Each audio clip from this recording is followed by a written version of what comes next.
Yeah, but I want to add something. Yes. Because my lawyers issued a statement after that, mentioning EFCC. I want to say very clearly, it wasn't the EFCC, okay? It was the DSS. Right. But the DSS were procured to abduct me by the ICPC.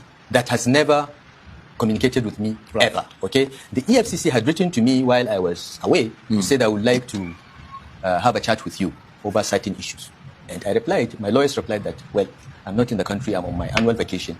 And once I know the date of return, I will let you know. And we have written to EFCC to say that, I will celebrate my birthday with you. My birthday is 16th February on Monday.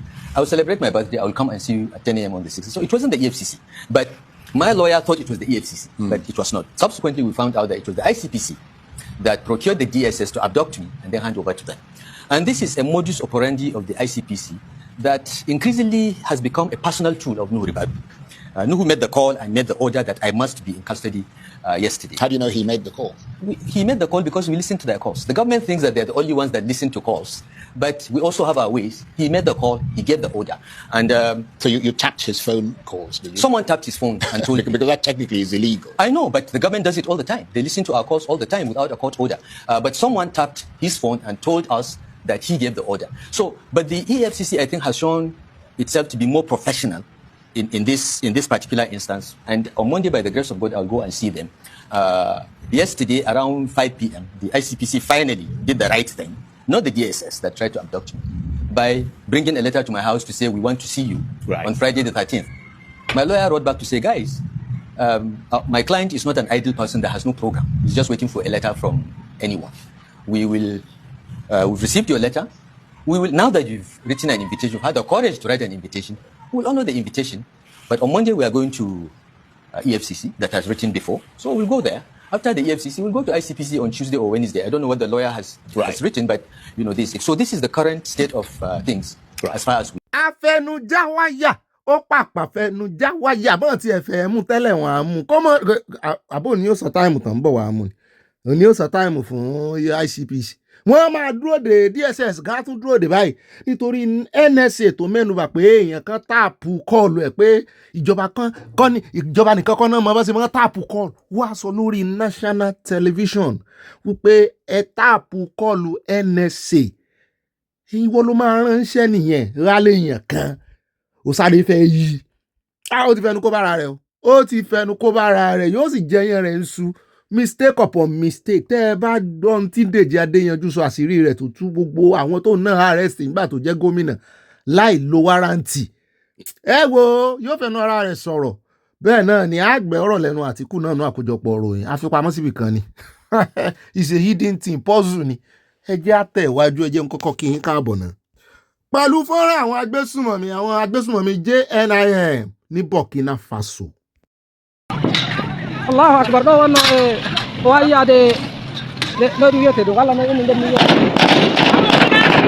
ni wete ha bilanga Allahu Akbar waya de bilanga ina anni ron ko ma inshallah Allah takrim ben do fa Allah bon kita na ena do chanti ya Allah wala ben an be wala ben do president ma inshallah Allahu Akbar Allah ina jamali bilanga joni inshallah Allahu Akbar. Ó dá o tíjó tìlù tayọ̀ tinú dídùn ni mo fi kí yín káàbọ̀ sínú ìdílé aláyọ̀ tòní lábala Lerefe náà láyọjú sí o Burkina Faso láti ń yọjú lójú fèrèsé ẹlẹ́gbọ́lù ẹ máa bá ń fetí sínú ẹ̀mí ẹ gbọ́ ìlú tí mò ń jó sí ìlú aláyọ̀ ní ayọ̀wọ̀ òní dìbànújẹ́ ibi tá a ti kófìrí àwọn ẹgbẹ́ GNIM.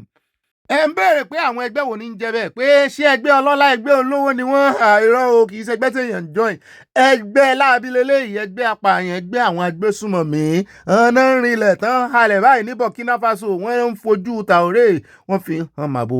Bẹ́ẹ̀ náà la tún gbọ́ wípé wọ́n jagun gbalẹ̀ dé àdúgbò kan tó ń pè ní Bilanga ní àná òde òní ní apá ìwọ̀ oòrùn Burkina Faso pé wọ́n bà nǹkan jẹ́ gan o wọ́n bá roundabout jẹ́ wọ́n ní casualty sì pọ̀ lọ rẹpẹtẹ mu ní bó ṣe ń sọmẹkù ní sọmẹ ẹ̀jẹ̀ kó ń bẹ̀ ẹ̀jẹ̀ wá yà ní iléeṣẹ́ ológun ojú òfurufú Nàìjíríà àti ń kófìrí àwọn ará USA o wọ́n ti dé o.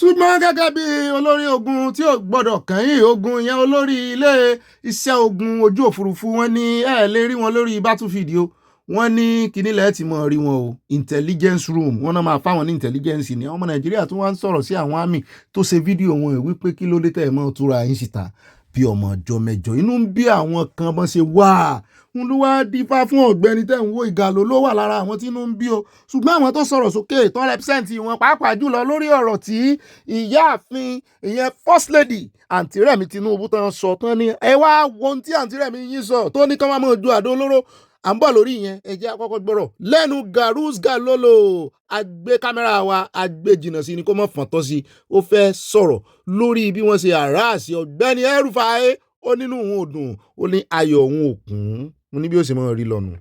I think what you have seen to Nigerians now, it is not possible for us. It is not possible for us to go for APC, all of us. No. You don't force somebody to go to a party. No. And one party system can never work in Nigeria. We are not in Uganda. We are not Cameroonian, where somebody Paul Biya did not contest, Isa Chiroma won him and he declared a winner. Or somebody where Bobby White won him and he did not even contest, he said he won election. For 40-something years. It's not possible. This is Nigeria. We are about 460 million. One person can never think for us. It's a lie. Instead, we die. Nobody can think for us. We are citizens. We are Nigerian. We are free to vote who we need to vote. Nobody can force us, and we can never go for one party system. President wanted us to go for one party system. By that, if there's no opposition, can the President Bola Ahmed Tinubu come? It was through Buhari he comes. So it's through opposition. What you're talking about?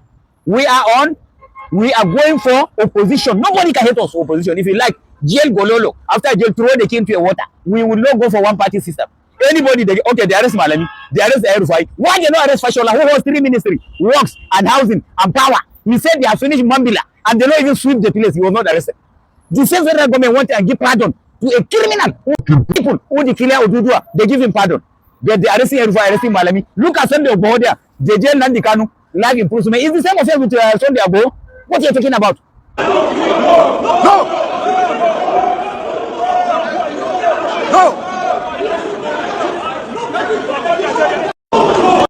So as you can see, they tried to, arrest him at the airport upon arrival. But of course, some good Nigerians stood up their ground and they said no, that he was a former governor, a former minister. If at all the security agencies has something to do with him, they should give him an invitation and he will honor it. And moreover, of course, Malam Nasir Rufai had asked them that they should show him any form of invitation before he joined them to their office. They couldn't provide any. So people, Nigerians, good Nigerians stood up their ground. They said no, he can't be arrested upon arrival. And then here we go. We are now in his motorcade, escorting him back home. As you can see, that's his vehicle. That's his vehicle there. So this is exactly what happened at the airport.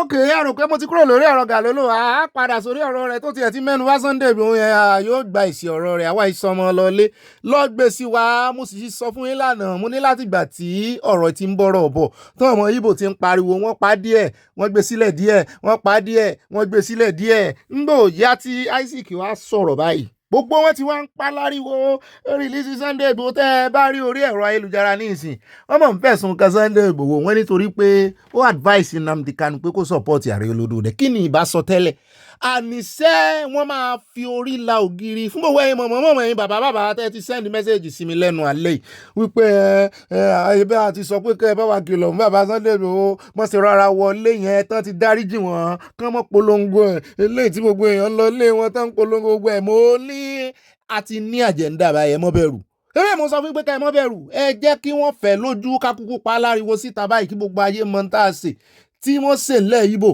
tí ilé fi jó torí àwa ṣe ó dùn ó lárinrin yóò já magi yóò já gbogbo aláṣì sáàbù ara wa tá a jẹ ṣùgbọ́n ńlẹ̀ Ìgbò wọ́n ti ṣe ó ovajìnà bẹ́ẹ̀ náà ni yóò já magi já wọ́n rí jẹ́ àwọn náà ṣe ra wọn eléyìí ni ó fún wa lórí ọ̀fẹ́ àti establish ẹ̀ láti fìdí ẹ̀ múlẹ̀ wípé àní wọ́n yàtọ̀ síra wọn ẹ mọ́ fi kú wo oorun bí Nnamdi Kanu ẹ bá pè Sunday Igboho lórúkọ kẹ́ ẹ pè lọ́lẹ̀ wàhálà àti yín nìyẹn ẹ̀yin ẹ̀wọ̀n mọ̀mọ̀ jàmọ̀sá ni ẹ̀gbọ́n ẹ̀ sì lè fi Sunday Igboho wé ìrìn àjò Nnamdi Kanu mọ̀ tó fẹnu ara rẹ̀ sọ ó mọ àṣẹ tó pa fún àwọn ọmọ ogun rẹ̀ pé kán rè mọ́ pa àwọn èèyàn ó ní kán pa àwọn èèyàn kan tún pa iye èèyàn mélòó ló ti ẹnìkan fi gé orí èèyàn mélòó ló ní kán sin Wike mọ́ ẹ wo àwọn ọ̀rọ̀ gbogbo tí mò ń kìlọ̀ fún alọ́jọ́sí rèé wípé ẹ̀wọ̀n ìsọ̀rọ̀ jáàmù lórí ẹ̀rọ ayélujára ṣùgbọ́n eléyìí kì í ṣe táìmù táwọn blame ara wa táìmù tá a gbèjà ara wa ni tá a dúró tán tá a sì jẹ́ kí gbogbo ayé mọ̀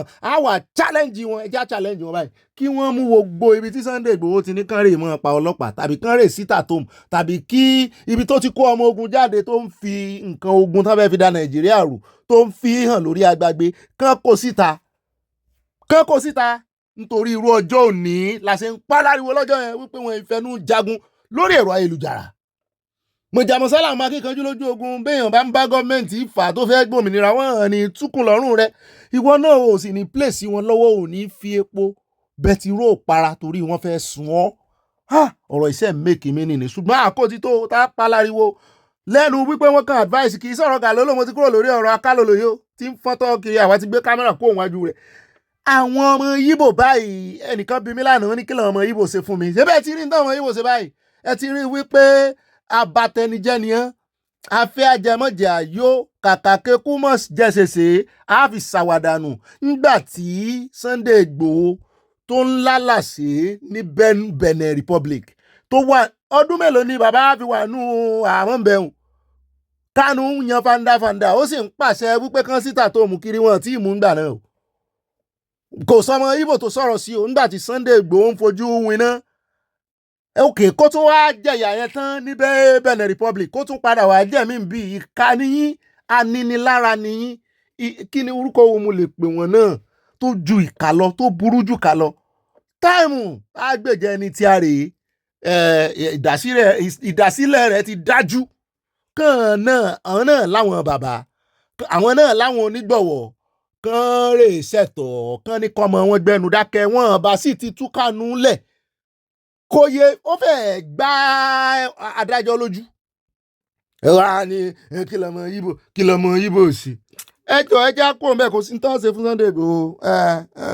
ẹjẹ́ kó lórí ti Kàrúlóòsì kì í sọ nìkan ló sọ̀rọ̀ ẹgbẹ́ múríkì náà sọ̀rọ̀ àwọn USA náà slam wọ́n ní gbogbo àwọn tó ń sanction tó jẹ́ àwọn Muslim leaders àwọn wọn ló wà lopsided wọ́n ló dorí kodò àwọn òní ìgbà mú náà wo ni Muslim leaders ṣe pápánṣó lẹ́fẹ́ gbèjà àbọ̀n mi yé tí àlà àyà ni a kúò lórí ọ̀rọ̀ wọn ó ní ó ń rùn bí ìgbẹ́ ní etí ìhun mo ní ọ̀rọ̀ àwọn ọ̀rùn létí àyà ọ̀dà ó ní etí la fi ń gbọ́rọ̀ ó lè yàn ìfimú gbọ́rọ̀ torí ẹ̀ ló ń ṣe sọ pé ó ń rùn bí ìgbẹ́ létí òun ẹ jẹ́ wá bọ̀dì sórí ọ̀rọ̀ tàwọn Haúsá ẹgbẹ́ wọn tó ń pariwo lé ìyàwó ààrẹ kì í ṣe bàbá Sunday Igboho náà ń pariwo lé lórí torí ẹ̀ mo ṣe ní ẹ̀mọ́ mi kàn ẹ̀tanú náà ń ṣe wọ́n pariwo léyàwó ààrẹ náà lórí wọ́n ní kà ní wọ́n ló ní kán wá ju àdó olóró wọ́n ti ṣe fún ọ̀rọ̀ jáde wọ́n ti ń sọ káàkiri ní ìsìn ẹ bá ń tẹ̀sí ẹja gbọ́rọ̀ lẹ́nu àwọn amùsùà ẹ fẹ́ kéku.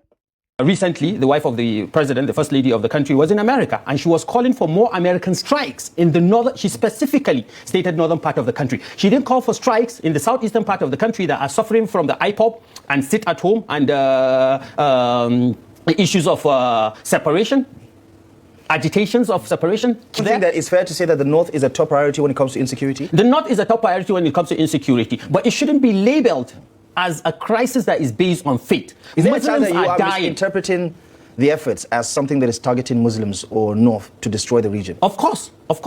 It is a deliberate act. But where's the facts? The facts are numerous. Wherever America in the past 20 years has conducted war, it's in Islamic countries. From Somalia to Yemen to Iraq to recently in Iran. Forgetting the fact that millions of Christians are killed in Palestine today. Millions and millions of Muslims are being killed over the years. The recent count in just the 2025 crisis between the Palestinians and the Israelis, 70,000 people dead. Americans are not focusing on that. The European countries are not focusing on that. So this brings out the hypocrisy in this in the southern hegemony in the context of people with certain faith being designated as certain people. So you're accusing the wife of the president of what exactly? What did the first lady do? The first lady has called for attacks.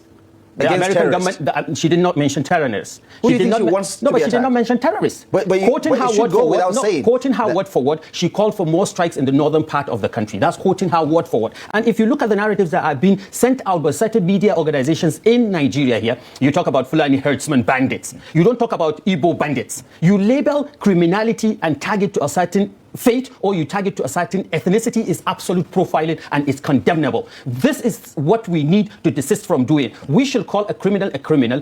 Ó dá wa ti gbọ́ story rí a sì máa gbọ́rọ̀ sí lẹ́nu rẹ̀ o mo kàn fẹ́ sáré jálù ni o torí mo gbọ́ tó sọ wípé Muslim country ṣé Nàìjíríà wá jẹ́ Muslim country ẹ wo ohun tó wà nínú odò ìsàlẹ̀ ikùn wọn náà ń sọ síta o mo sì dúpẹ́ nígbà tó ń pariwo ó sọ̀rọ̀ ilẹ̀ Ìgbò wípé wọ́n ń pààyàn ó sọlẹ̀ Haúsá wọ́n ń pààyàn wọ́n rí tilẹ̀ Yorùbá sọ àwọn gan-an fẹ́ kó balẹ̀ Yorùbá láṣẹ ń pariwo fáwọn àmùsùn àwọn òmùgọ̀ yìí ẹ mọ́ gba sàríà láàyè ẹ já tẹ̀síwájú ọ̀rọ̀ pọ̀ lẹ́nu rẹ̀ ọ̀rọ̀ tí ò dáa ṣùgbọ́n a fẹ́ gbọ́ kábà kálẹ̀ bíyàwó ààrẹ ò bá wá dárúkọ terrorist pé kán wá jọ àdó olóró sọ́dọ̀ àwọn terrorist ibo ni terrorist pọ̀ jù tó bá dárúkọ ilẹ̀ Haúsá ṣé ẹ rí wọn mọ̀ wípé bá lọ àbá bọ̀ ebi inú wọn ló ní kán pa ìyàwó ààrẹ wọn jáde sọ̀rọ̀ báyìí o wọn jáde kọ̀ndẹ́ẹ̀mù arákùnrin tó ní kán pa ìyàwó ààrẹ lọ́jọ́ sí o ẹ ní ṣerú ẹ̀ mọ́ agbára máa kó lọ́wọ́ yín finally agbára tẹ́ ẹ rò pé wọ́n ẹ jogún wá lọ́wọ́ British tẹ́ ẹ sára Nàìjíríà ẹ sọmọ Nàìjíríà abájọ bàbá amúpìtàn sẹ́wọ̀n wọ́n á fẹ́ kú. mọ́ mi ṣe ti wá rí ìtumọ̀ ọ̀rọ̀ tí mo sọ lánàá wípé kán rè forí la àpáta pé wọ́n sì máa pariwo dáadáa wọ́n máa sunkún sábọ́ ibà màámi ẹ bá ń gbé bàṣíà wá kán sunkún sí bàṣíà ṣé ẹ rí wípé rock gan ìyẹn àpáta ló yẹ kán forí la mọ́ mi ní àti rock àti wall ìyẹn ògiri wọ́n ní the same thing kì í ṣe the same thing o wọ́n máa forí la àpáta. Bandits are majority from the Fulani extraction, and there's nothing wrong with that. Well, if the bandits are from the Fulani extraction, then are you calling every Fulani man a bandit? Yeah, but that is the point that has not been made. All right, let me ask you another question. The majority of the people in ESN and IPOP are Igbos. We up to now have the tag of unknown gunmen. Why is it that we don't have the tag Igbo gunmen? I'm asking you that same question. I suppose you have to talk to the people who are using unknown gunmen. No. I'm asking you the same question because you asked me the same question that the majority of the herdsmen, the bandits, are Fulanis. And what is wrong with associating the Fulani? I'm saying it's a fact that some of them are Fulani. It's also a fact that 100% of members of ESN and IPOP that are perpetrating the criminality in southeastern part of Nigeria are Igbo people. Why don't we label them as Igbo gunmen? Why don't we label them as Igbo? Why is the equalization important in your view? Why is the equalization The equalization is important in the sense that you will be able to understand the hypocrisy that is clouded in the narratives that is being sent to the outside world. Fortunately and unfortunately for the northern part of the country, it lacks the mouthpiece to express itself. Most of the media outlets that are dishing out news and news agendas for Nigeria, for Nigerians, to the outside world, are people that hardly even understand the northern part of the region. So they send out narratives that suit their own interests. ṣé ẹ ti wá rí wípé àtàmọ́ àwáwí náà ń wá lórí ọ̀rọ̀ ìyàwó ààrẹ gbogbo ọ̀rọ̀ rẹ̀ bó ṣe ń lọ tí ń bọ̀ bí ilẹ̀kẹ̀dì yàtọ̀ sí gàrú sí gàlólò tí ò mọ ti ń sọ tó ní Sunday Igboho béèrè fún Oòduà nation sáré ọ̀nà ogun ló fi béèrè fún ni iye àwọn ó pa àwọn wo ló pa kó jáde kẹ wá mẹ́rin jáde àbọ̀ pààyàn lé rẹ̀ ẹ wá wọlé náà ní ìsìn ibi tí ọ̀rọ̀ ilé yìí tó ti jẹ́ òótọ́ lórí ọ̀rọ̀ ti Garus ní wípé ìyẹn gàlólò eléyìí ò sọ nǹkan kan nípa ilẹ̀ Yorùbá wọ́n lè rí sọ láṣẹ ń sọ fún wa wípé ọ̀dẹ̀ tán ń pè wá náà lẹ́ni àṣebí ọmọ Ìgbò ti declare ọmọ Ìgbò kó nǹkan ogun jáde wọ́n ń fojoojúmọ́ wọ́n fi ń dúnkokò mọ́ ìjọba ẹ wá wo àtúbọ̀tán rẹ̀ ní ìsìn simple thing Sunday Igboho ní support olódòdè kó fi gba freedom ẹ bó wá sì gba freedom ẹ tán ń tọ́ bá ṣe pẹ̀lú freedom ẹ ó kù sọ́wọ́ rẹ ó lè padà sí ariwo ọgbọ́n láàfin gba òmìnira ní ìsìn ìgòríta tá a ti súndé yìí wọ́n bá iṣẹ́ tí Ọlọ́run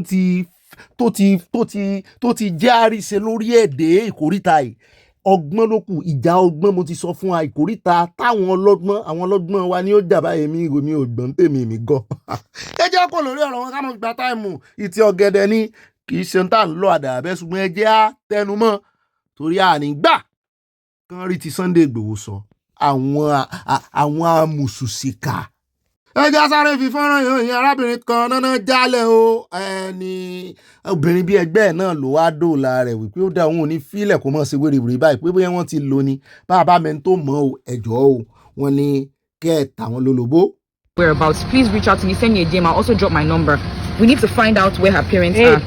I believe she's been used, and we don't know how to get across to anybody that knows her. She's getting better, and we're trying to calm her down. So please reach out to me. This is very urgent, please. She's currently around my house, so in case anyone wants to come down, please just send me a DM. I'll send you my house address. Thank you. Abẹ́ bridge road ni abẹ́ bridge road live àwọn train ńlá tó kẹ́rù bọ̀ àwọn náà há sí abẹ́ bridge yẹn oníwòrò ó lè wò yẹn o abẹ́ bridge road wọ́n há sí ibẹ̀ ni àwọn train ńlá tó kẹ́rù bọ̀ abẹ́ bridge road ó lè wò yẹn o live lábẹ́ bridge road lábẹ́ bridge road ó lè wò yẹn o abẹ́ bridge road ó lè yẹn o ẹ̀ẹ́dìrí báyẹn ó lè wò yẹn o ó bọ̀. Yàtọ̀ sí àwọn tí ò ṣiṣẹ́ wọn, ṣé orí àwọn dẹ́rẹ́bà Haúsá àwọn ààbò kí ló máa jẹ́ sórí wọn ò pé ni ẹkùn bó ṣe di ẹrù kọjá tírélà àwọn náà ni wọ́n dẹ̀ máa ba bíríìjì yẹn jẹ́ òní tán fi owó túnú owó gọbọ iṣẹ́ ṣé ẹ mọ̀ pé ó tún wá pọ́síbù àyá ní jámi sí ní ìsìn wípé owó tán ná sórí bíríìjì àti títì gan ó lè mọ́ jòwó tán kóòtù nìkan náà fi ṣe àìmọye owó tán tún lè fi sí báyìí allegedly. Ó rẹ̀ já kún bẹ́ẹ̀ já sún síwájú sún láyé bẹ́ẹ̀ já dọ́dọ̀ mọ̀mọ́ ìyá alásàlátù wọn náà ní ìmọ̀ràn fún wa. Onímọ̀ràn yín náà fẹ́ jọ ti àwa kìrìsìtẹ́nì o.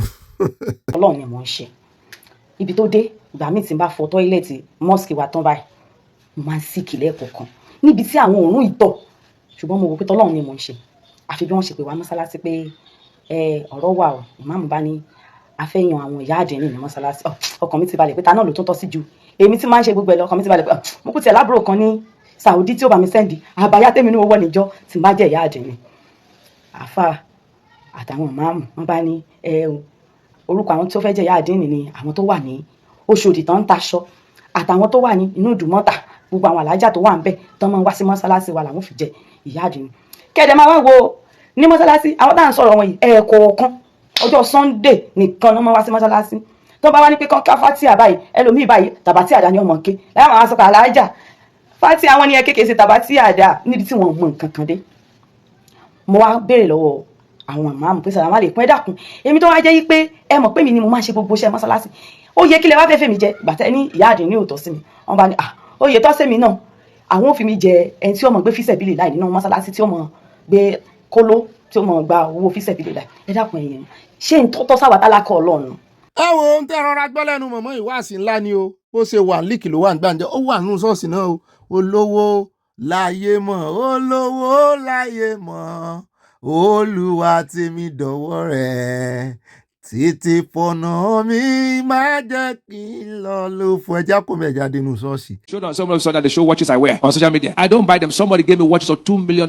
A young man gave me watches, $2 million watches. He loved watches a lot, him. So he buy watches of millions of dollars. And so one day God spoke to him and said, carry this watch and go and give your pastor. And he said, the thing that humbled me when he came with the watch, he said, I want to make sacrifice. I said, for God? He said, pastor, I can ask for God. He said, no, it's God told me you, not God. He said, he was shocked because I didn't tell him, say, thank you. I said, hope it's not for God. He said, no, God told me to give them to you. I've not even one half of them. The one they show is just small. If you see some ones I have.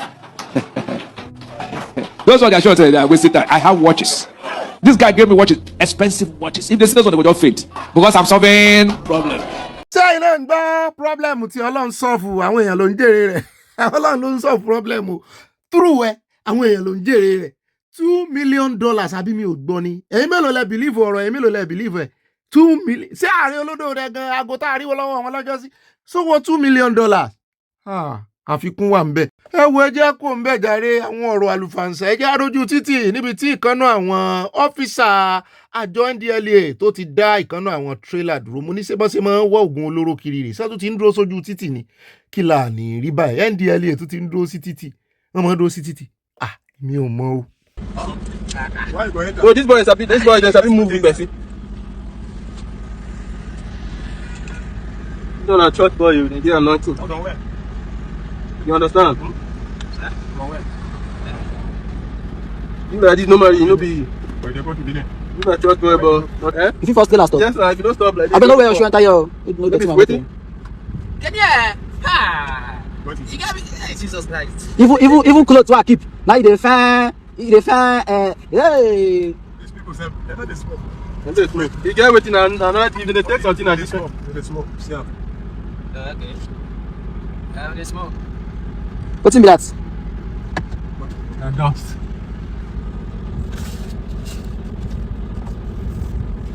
Okay, what up my food? You get food? Where food there? You don't smoke. As you arrange jam back. I don't arrange jam. You never arrange jam. Arrange it. Nah, this is an embarrassment, oh. Embarrassment with this, oh. If you don't know.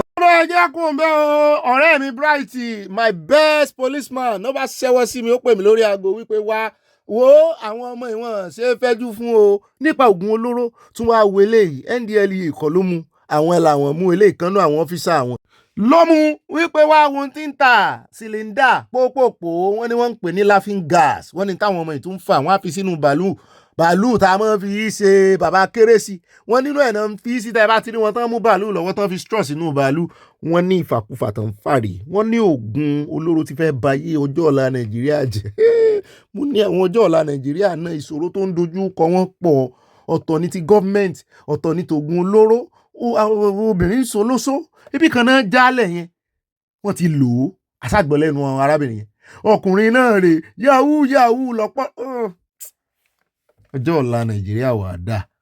People because of balloon. That's because it has been filled with laughing gas. It is controlled. And in Delta State Police Command, we don't take anything for granted because each of these things has negative effect on our youth. I just spoke about drug abuse. This is also another form of abuse. Okay? Now, this is the balloon. They will put it inside and put a straw. And you think that they are just holding balloon. All right. This balloon, what do they use the balloon do? They will put the laughing gas inside the balloon. Okay, which people be your target customers? Which people they buy for your hand? Just all these boys. Which boys? You get the one when you talk just now when they ask you. Which people you talk say they use them? Okay, all these Yahoo boys. Yahoo boys. Now me put that for your mouth. Now you talk. Okay, then I dey see this white. What do they use and do? For the amount of the gas. Okay, now they'll come put the balloon inside. Yes.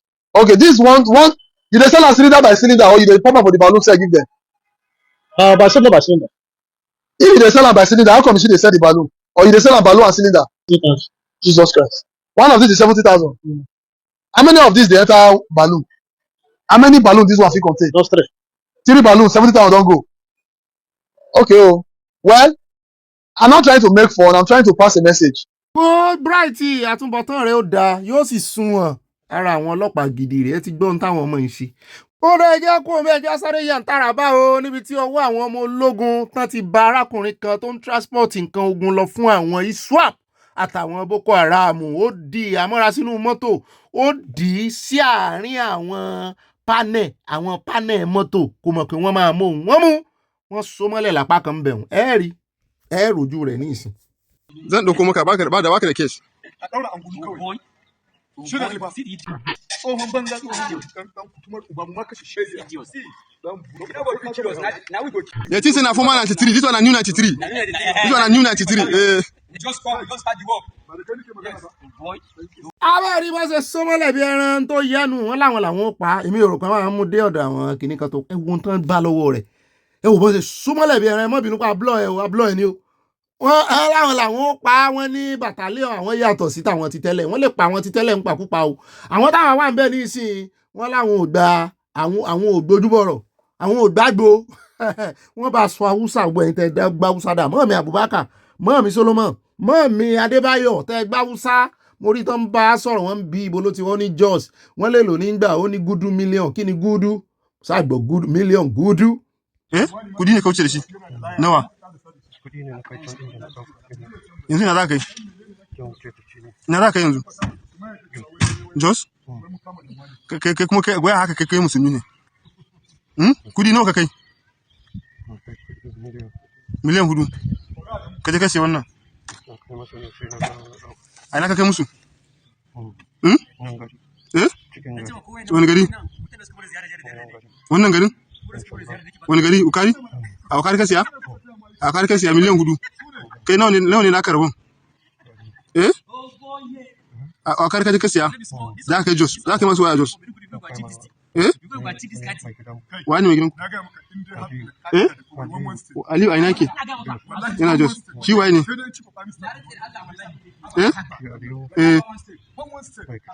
gidan ku ne ko? To, asirin karatu ka ji ko? Asirin karatu. Ba former 93 battalion, but this one new 93 battalion. Ka ji ko? Haba.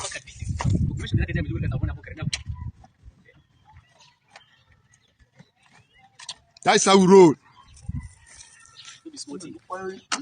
No be lie. That one a play. ó dá ẹjẹ́ kó ń bẹ́ ẹjẹ́ wá dé orílẹ̀-èdè Ukraine níbi tó ti ń fi ìròyìn ṣọwọ́ sí wa wípé àwọn rí ìròyìn kan tá a gbé lánàá o pé ní Nàìjíríà pé àwọn diplomat àti àwọn ambassador wọn ní Russia pé wọ́n deny pé àwọn ò rán àwọn ọmọ Nàìjíríà níṣẹ́ ogun dé pé ọmọ ọlọ́run là ń rán níṣẹ́ dé tòrutòru pé ẹ wá wo ẹ̀rí o pé àwọn làwọn pa wọ́n àwọn Ukraine pé àwọn ọmọ Nàìjíríà tàn rán kí wọ́n á dojúkọ àwọn. When the Ukrainian Intelligence Directorate has revealed that àwọn ọmọ Nàìjíríà méjì wọ́n ti kú during a drone strike while serving in the Russian military in the Luhansk region. In a statement on Thursday, February 12, ìyẹn ní àná nínú ọdún 2026, titled Nigerians in a Meat Assault, wọ́n ní the number of unidentified dead Russian mercenaries from Africa is rising. Náà mercenary tó ń kó láti Áfíríkà tí ambassador wọn sì sọ wípé ó bàjẹ́ sá ẹ̀gbọ́n tó sọ fún gọ́ọ̀mẹ̀ntì Nàìjíríà lánàá ni ó ní kán rán àwọn oníròyìn wọn lọ́bẹ̀ tó bá fẹ́ mú òótọ́ kán rán wọn lọ sí Russia níbi tó ti ń jà pẹ̀lú Ukraine. Ìbàjẹ́ mà nìyẹn fún odidi orílẹ̀-èdè Nàìjíríà. Wọ́n fẹ̀sùn kàn yín pé ẹ̀ ń rán àwọn ọmọ àwọn lógun. Àwọn méjì tán pàmbẹ̀ wọ́n sọ ibi tó ti ń ṣiṣẹ́ àwọn tó ń bá ṣiṣẹ́. Wọ́n ní 423 guard Mutos Rifle Regiment àwọn military unit ni of 91701. The 4th guard wọ́n ṣàdárúkọ wọn ní they sign contract with Russia Army in the second half of 2025. Kọ́láwọlé ìyẹn sign contract ní on the 29. Udoka ó sign ẹ̀ ní September 28 ní 2025. Udoka received no training whatsoever tó fi rán lọ sójú ogun.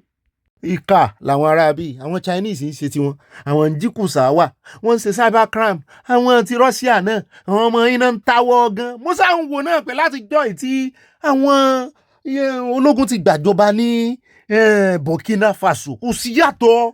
Burkina Faso tí ìdìlú òyìnbó Traoré ń gbìyànjú ṣùgbọ́n wọ́n ti mú sọ́wọ́, ó kúrò lọ́wọ́ France, Russia náà mú sọ́wọ́.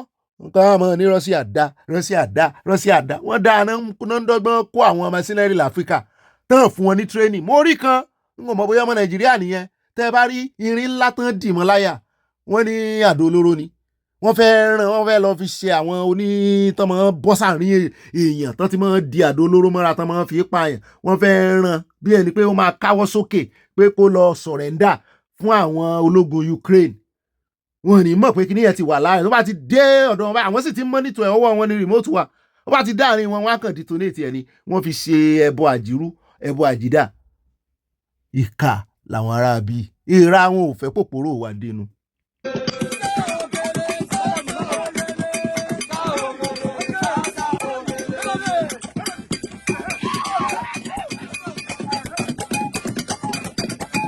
Kódà wọ́n ní ibi tí ẹlẹ́kùn ti ń sunkún láláyọ̀ ń yọ o àti bá aláyọ̀ yọ̀ ẹ jẹ́ wá bá wọn dárò ní police station yìí níbi tá a ti gbọ́ àkànlò fọ́nrán yìí ni kò ní nǹkan kan ṣe pẹ̀lú ìròyìn tá a fẹ́ sọ yìí o àkànlò fọ́nrán yìí láti fi ṣe ọ̀ndàlẹ́ ni.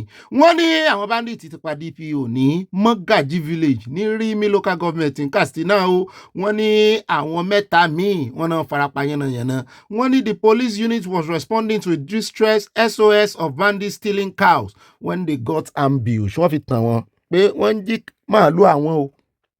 Wọ́n fi tàn wọ́n lọ wọ́n náà ti pa DPO ń bẹ̀ mú ni. Your beauty is one-sided. Some of you can never make heaven, like never. I was laughing when I saw this comment. I was like, Jesus, what is this? Anyway, it's one-sided, I know, but it's still there. Ṣé ẹ rí àwọn ọmọ Gen Z ń ò mọ bí tó ti kàn wọ́n tó ti máa ń ronú. Imagine ọmọ ọlọ́mọ tí nǹkan ṣe. Ẹ wá ń rè fi bu ẹ̀ ń fẹ́ bu ara bu wípé ẹwà rẹ̀ apá kan ló fi ṣì. Ọlọ́run ló lọ́mọ yìí ti láyọ̀ nínú tó ti gba kámú náà.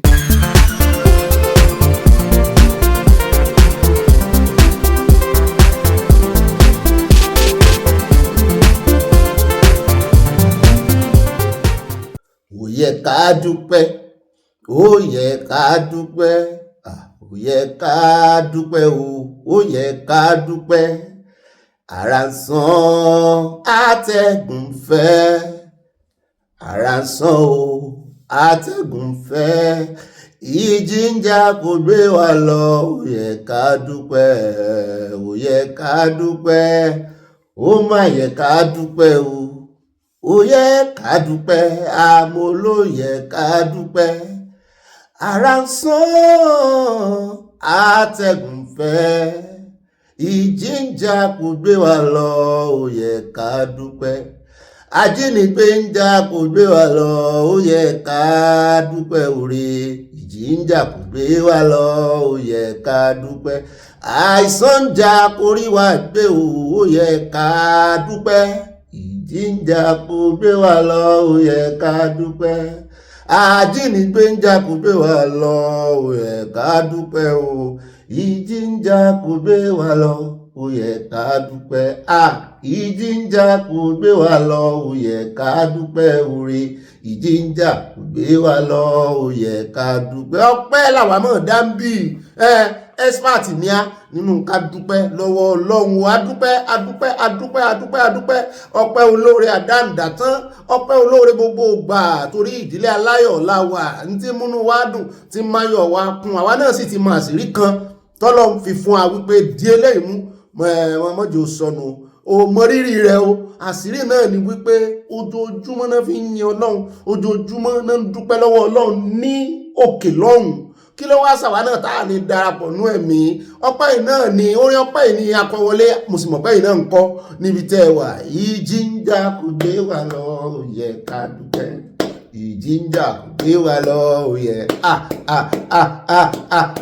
mo ti sọ lórí ìsọjí abẹ́ẹ̀rí fún wọn tá a mú wá fún yín lánàá ọmọ ọ̀sẹ̀ méjì wọ́n jí ìyá rẹ̀ gbé lọ ọ̀pọ̀lọpọ̀ ó mọ̀ wò pé diaspora làwọn wà náà lè já àwọn gbé náà lè jí gbé lóòótọ́ ṣùgbọ́n tá bá jí èèyàn tó súnmọ́ èèyàn gbé èèyàn ó sanú owó ránsọ́ọ̀mù èèyàn tí ìsúnmọ́ èèyàn lèèyàn gbójú o so nídìí èyí tá bá ń kọrin wípé ìjì ń jà kò gbé wa lọ ó yẹ ká dúpẹ́ tí ò bá ti gbé aráalé rẹ tó súnmọ́ lólùfẹ́ rẹ àwọn aráalé kan náà wà tó jọta o àwọn ò máìdì kìí gbìyàn lọ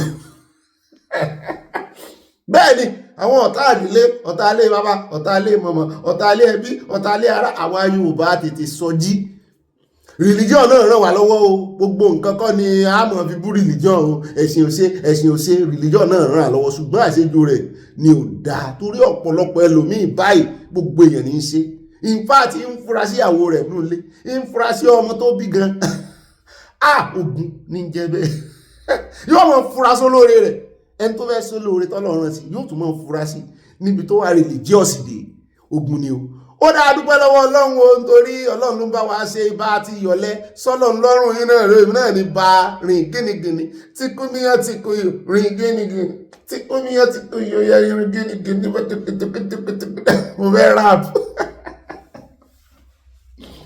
níbi tẹ́tì sí àpò ìwọ ọmọ tẹ́lẹ̀ á o àpò ọwọ́ lómi o àrẹ̀lẹ̀ àtùtù báyìí wọ́n rà ààyè ìjáyé orí mi wọ́n ṣe bó ṣe wù ní ìgboro ayé ẹ̀yin mọ́ mi ẹ̀rẹ̀ èso múgàn lọ́dún ẹlẹ́hà o wọ́n ní ká ẹ mọ́ dá orúkọ ọmọjọ ìkánnú àwọn ọmọ mẹ́ta ìbẹ̀ta lẹ́lẹ́ àbí ìkánnú wọn ètè lásán ẹnu ló fi jọ mí ló dá inú náà dáa wọ́n ti ń forúkọ ọmọ ránṣẹ́ ẹ mọ́ forúkọ ọmọ ránṣẹ́ o ẹ mọ́ wàá jó ju 5 lines lọ wà nítorí pé ń forúkọ ọmọ ránṣẹ́ kó ju 5 lines lọ èmi náà ní bá rìn tààràtààrà rìn ní sàn torí wọ́n ní sàn láàrin ajé ní mú ní pẹ̀kọ̀rọ̀ bó wá ti kófìrè tí ò rìn sàn pẹ̀lú rẹ̀ kò sí bó ṣe close sí ọ tó mọ́rin sàn pẹ̀lú rẹ̀ in fact sórí bọ́bì tí ń bọ́ sọ̀rọ̀ yìí bó o bá ti kófìrí lọ́jọ́ kan pé nú ìròyìn rẹ̀ kò rìn sàn pẹ̀lú rẹ̀ mọ́ ìwọ náà mọ́rin sàn pẹ̀lú rẹ̀ o kò jù bá náà lọ ṣùgbọ́n bó o bá wá kófìrí ẹni tó rìn sàn pẹ̀lú rẹ̀ tí ń sòótọ́ pẹ̀lú rẹ̀ mọ́ parọ́ fún o oríjàjú ogun o orí olóòótọ́ wọn jà o mọ́ parọ́ fún ẹni yẹn o nítorí òtítọ́ àti òdodo lọ́lọ́run gbé ìròyìn ìdílé ọlọ́mọ lé ìkalẹ̀ lé lórí àwa ìṣe bùlúbà lábàlá bùlú àìfi kan mú kan ṣùgbọ́n tá a bá ti rẹ̀ tí ń gbé àyíníke bọ̀ àwa náà á gbé àyíní padà fún bá a bá ti rí gọ́ọ̀mẹ̀ntì tí ò sòótọ́ pẹ̀lú ìran wa àwa náà ó ṣe kí ni àwa náà ó dọ̀gbọ́n pákéjì irọ́ wọn á ti padà fún wọn nítorí lórí ọ̀rọ̀ bàbá Sunday Igboho ẹ mọ́ kọminú o àyíníke tán gbé wá la pákéjì padà tá à ń gbé tí bàbá Sunday Igboho gbé àyíní padà fún wọn kò jù bá náà lọ ẹ mọ́ kọminú kankan ẹ mọ́ rohun kankan bí ó ṣe dá náà ni yóò sì dá yóò dùn yóò là ẹ̀rìn ibo mo kíra mi dé ẹ bá ń fòtélé ẹ fọbalé òkè ẹ kí n kìdé ibà mọ́nà tán ẹ láìkì ibẹ̀ yẹn ó dáa o wọ́n bá ti wá rẹ̀ tí ò rìn sàn pẹ̀lú rẹ rí gbalé sí mọ́nà tán kọ́ mọ́ bá gbalé sí mọ́ níyà ó sì rí rí gbalé ságbójú tó bá ti lókẹ́sàn tó wá wù ọ́ ní kó gbalé sí mọ́ rìn sàn pẹ̀lú ẹni tí ó bá ti rìn sàn pẹ̀lú rẹ̀ simple as abc mọ́ wà mọ́ gbéròyìn fògànà o nínú ọdún yìí o àtọ̀dún tó ń bọ̀ o àti ní gbogbo ìgbà mọ́ bá wọn gbéròyìn fògànà ṣùgbọ́n bọ́ bá ti ṣe mistake gbé padà kó rè parẹ́ tàbí kó rè ṣàtúnṣe níbi tó ti ṣe mistake náà ni o mọ́ padà sínú ìyẹ̀wò rẹ̀ tọrọ dáríjì ẹ̀sẹ̀ pé ọlọ́run àmúdẹ̀ ṣe mistake dáríjì mi ilé tí mo sọ ẹ̀ kò correct wá mi ò verify ẹ̀ o wá dákẹ́ wá lọ tọrọ dáríjì ẹ̀sẹ̀ lọ́wọ́ ọlọ́run ìyẹ̀wò irọ́ o padà síta kọ wá sọ fáwọn èèyàn pé kò rí bẹ́ẹ̀ o ṣe mistake ni o ìsọlọ́run gbà bẹ́ẹ̀ èèyàn máa ṣe mistake.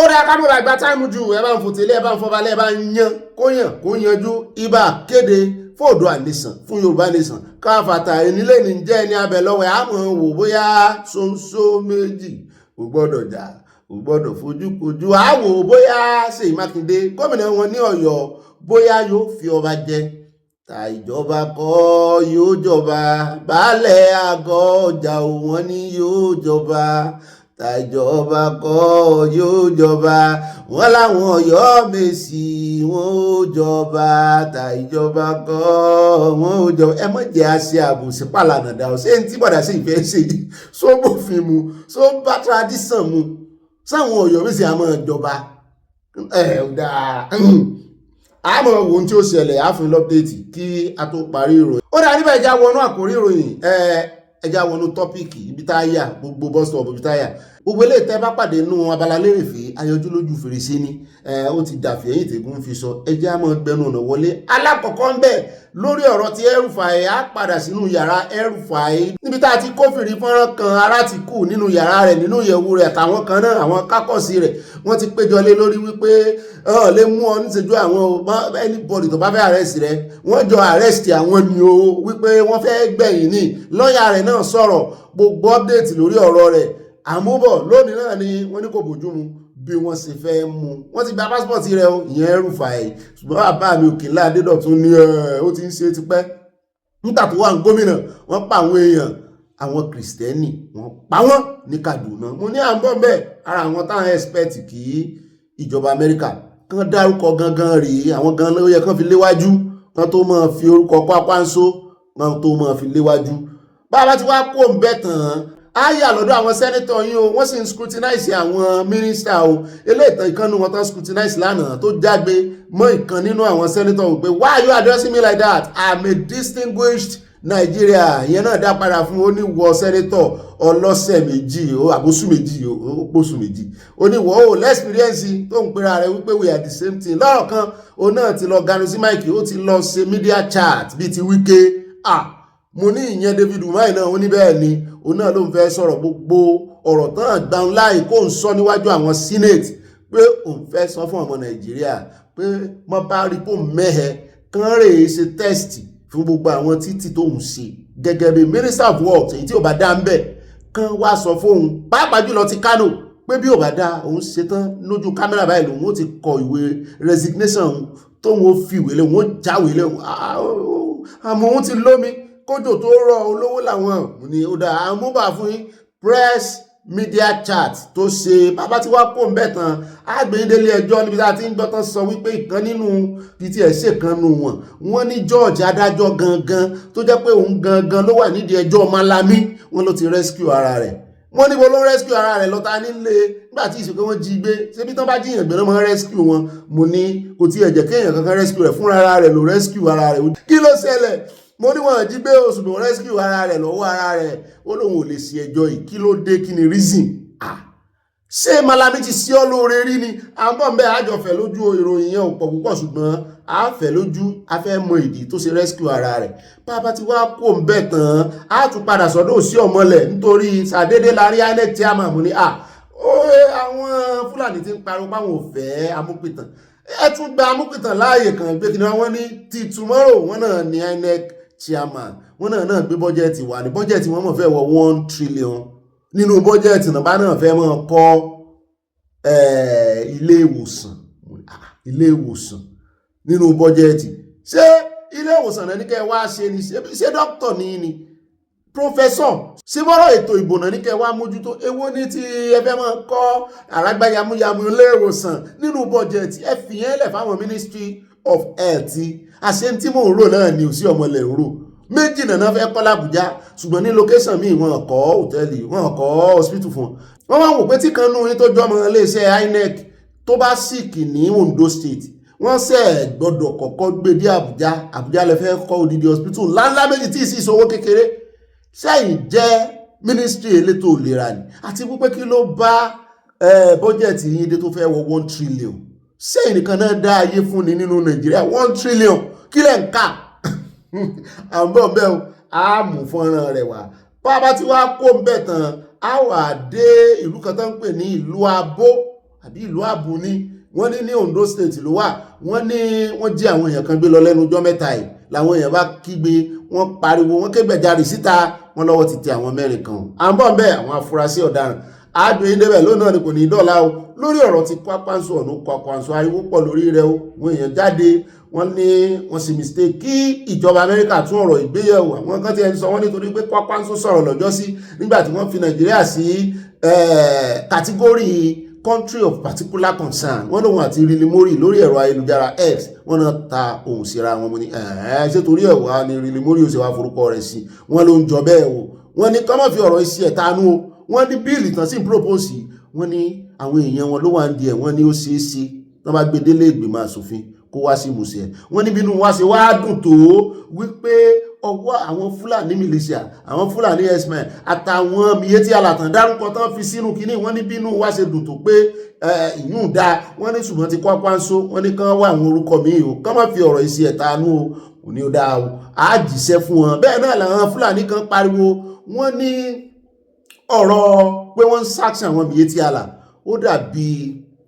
ó ló dàbí pé ẹ̀ ń sọ fún mùsùlùmí ẹ̀sẹ̀ ń kìlọ̀ fún mùsùlùmí pé kó mọ́ mu bíà pé mùsùlùmí èèwọ̀ ní bíà fún mùsùlùmí pé èèwọ̀ l'Amẹ́ríkà fún Miyetti alà àwọn ìwábẹ̀ àwọn ìtravel lọ́bẹ̀ El-Rufai ẹlẹ́sẹ̀ rí tó sẹ̀dí láti Egypt gbogbo ìrìn àjò àwọn òjò Egypt Saudi gan torí pé àwọn ti rí pé ọwọ́ Amẹ́ríkà ti ń wọwọ́ Saudi àwọn gan òrìn síbẹ̀ mọ́ àwọn ń lọ Iran àwọn ń lọ Afghanistan àwọn ń lọ Lebanon wọ́n sà ní àwọn náà ní heavens táwọn báwa kìrìsìtẹ́nì ṣe máa ń pariwo pé USA ni o USA ni o USA ni mo ní ẹ̀tànra yín mọ̀ pé gbogbo àwọn tẹ́ ń sọ yìí mọ̀ bí USA ṣe máa ń freeze asset fúnra àwọn tí ibi tẹ́lẹ̀ ń lọ ìfúnra wọn náà máa jọwọ́ òkè wípé asset yín tó wà lọ́dọ̀ àwọn kí USA take rò pé kékeré ni ó rà ń bọ̀ ń bẹ́ẹ̀ lónìí náà ni kò ní dọ̀la o bá a bá ti wá kó ń bẹ̀ tán àwọn èèyàn kan ń gbé ọ̀rọ̀ Gumi yẹ̀wò ibẹ̀ náà mo tún ti rí táwọn kan kóra wọn jọ lórí ọ̀rọ̀ sàríà ọ̀nà sàríà wọ́n láwọn ò ní jogun omi wọ́n ní Gumi ti fẹ̀ lójú dáadáa wọ́n ló ní Yorùbás must accept Sharia law for peace to reign. You cannot be a Muslim without accepting Sharia law. Sharia law directs you on how to live a good life. Wọ́n ní Gumi ló sọ bẹ́ẹ̀. Àwọn tó fẹ́ dá lóhùn wọ́n ti bá wa kọ ìdáhùn rẹ̀ lẹ̀. Bẹ́ẹ̀ náà la rí àwọn League of Afa kan látìgbà tí ọ̀rọ̀ ariwo wípé àwọn kan ó tẹ̀lé sọ́tà ńlẹ̀ Yorùbá, àwọn kan ò ní tẹ̀lé sọ́tà, àwọn náà kan tún ti lọ kóra wọn jọ. Ṣàdédé ni mo wo àwòrán mo bá rí Olúwo, mo bá rí ń bẹ̀ náà bá kóra wọn jọ pẹ̀lú àwọn tọ́jọ́ mọ́ ṣàbùsí ẹ̀sìn ńlẹ̀ Yorùbá yẹn. Mo ní ẹ tún fẹ́ dá League of Afa mi lẹ̀. Iwájú Olúwo ó sì máa ń gbó kiri báyìí. Ẹ tún fẹ́ dá League of Afa mi lẹ̀. Kẹ́ ẹ lè ní ẹ̀yin League of Afa nítorí rábítà tá a mú wá fún yín tí bàbá Amorikas tán dúró tán fún yín pé ó ti pẹ́ tán ti dá yẹn lẹ̀. Ṣé ẹ fẹ́ máa fi tán ti dálẹ̀ ti pẹ́ ẹ fẹ́ máa fi wé tí ìsìn tẹ́yìn sẹ́ ń dálẹ̀. Ẹ fẹ́ gbà fún Sultan Rabi ó dáa. Àmọ́ ojú rídíṣàn yẹn sì ti rí pé Emir Olúwo náà ó tún ti túnra mú àràbá rẹ̀ túnra mú kó dò mọ́ bá àgbárèrè rẹ̀ ṣùgbọ́n òfò ọjọ́ kejì ọjà ni owó kó mọ̀ ṣe báyìí bíi chameleon. Ẹ já lọ tààràtàrà sórí ọ̀rọ̀ tí ń já rìnrìn lánàá t'Amẹ́ríkà náà tún sọ nínú ìwádìí wọn wípé àwọn rí ọwọ́ China wọn èèyàn kan ń yín mú wípé China kí ni wípé torí pé ti China ìkórìíra wọn torí ẹ̀fẹ̀ kan bá Nàìjíríà ṣe mọ́ ṣùgbọ́n àwọn tọ̀yọ́ wọ́n ti ké gbàjarè síta wọ́n lóòótọ́ ni wọ́n ní ọ̀pọ̀lọpọ̀ àwọn tí wọ́n ń jíkùsà wà wọ́n ní tó mú kí ọba Ṣakí mọ́ pariwo lé àwọn baálẹ̀ tó ní àwọn yọ baálẹ̀ kan wọ́n ní Ọ̀yọ́ and environs wọ́n ní bọ́sẹ̀ wọ́n jíkùsà wà ní mo ní ṣe bọ̀dá Aláké ò mọ̀ sí ni mo ní ṣe ìjọba gangan ò mọ̀ sí ni mo ní sọ ti fẹ́ sọ ilẹ̀ Yorùbá di ilẹ̀ di Zamfara tó jẹ́ pé àwọn jígòdù wọn wà àwọn China náà la bá ń díẹ̀ kí ni tàwọn Chinese náà wọ́n ní lithium pọ̀ lọ́yọ̀ọ́ wọ́n lẹ́sìn wúra yín ran kò sọmọ Ọ̀yọ́ kankan bẹ̀ ṣé kò wà sọmọ Ọ̀yọ́ tó kàwé tó ka ìmọ̀ tó lè wà nídìí kìíní ni àbíbò wà ní indigenization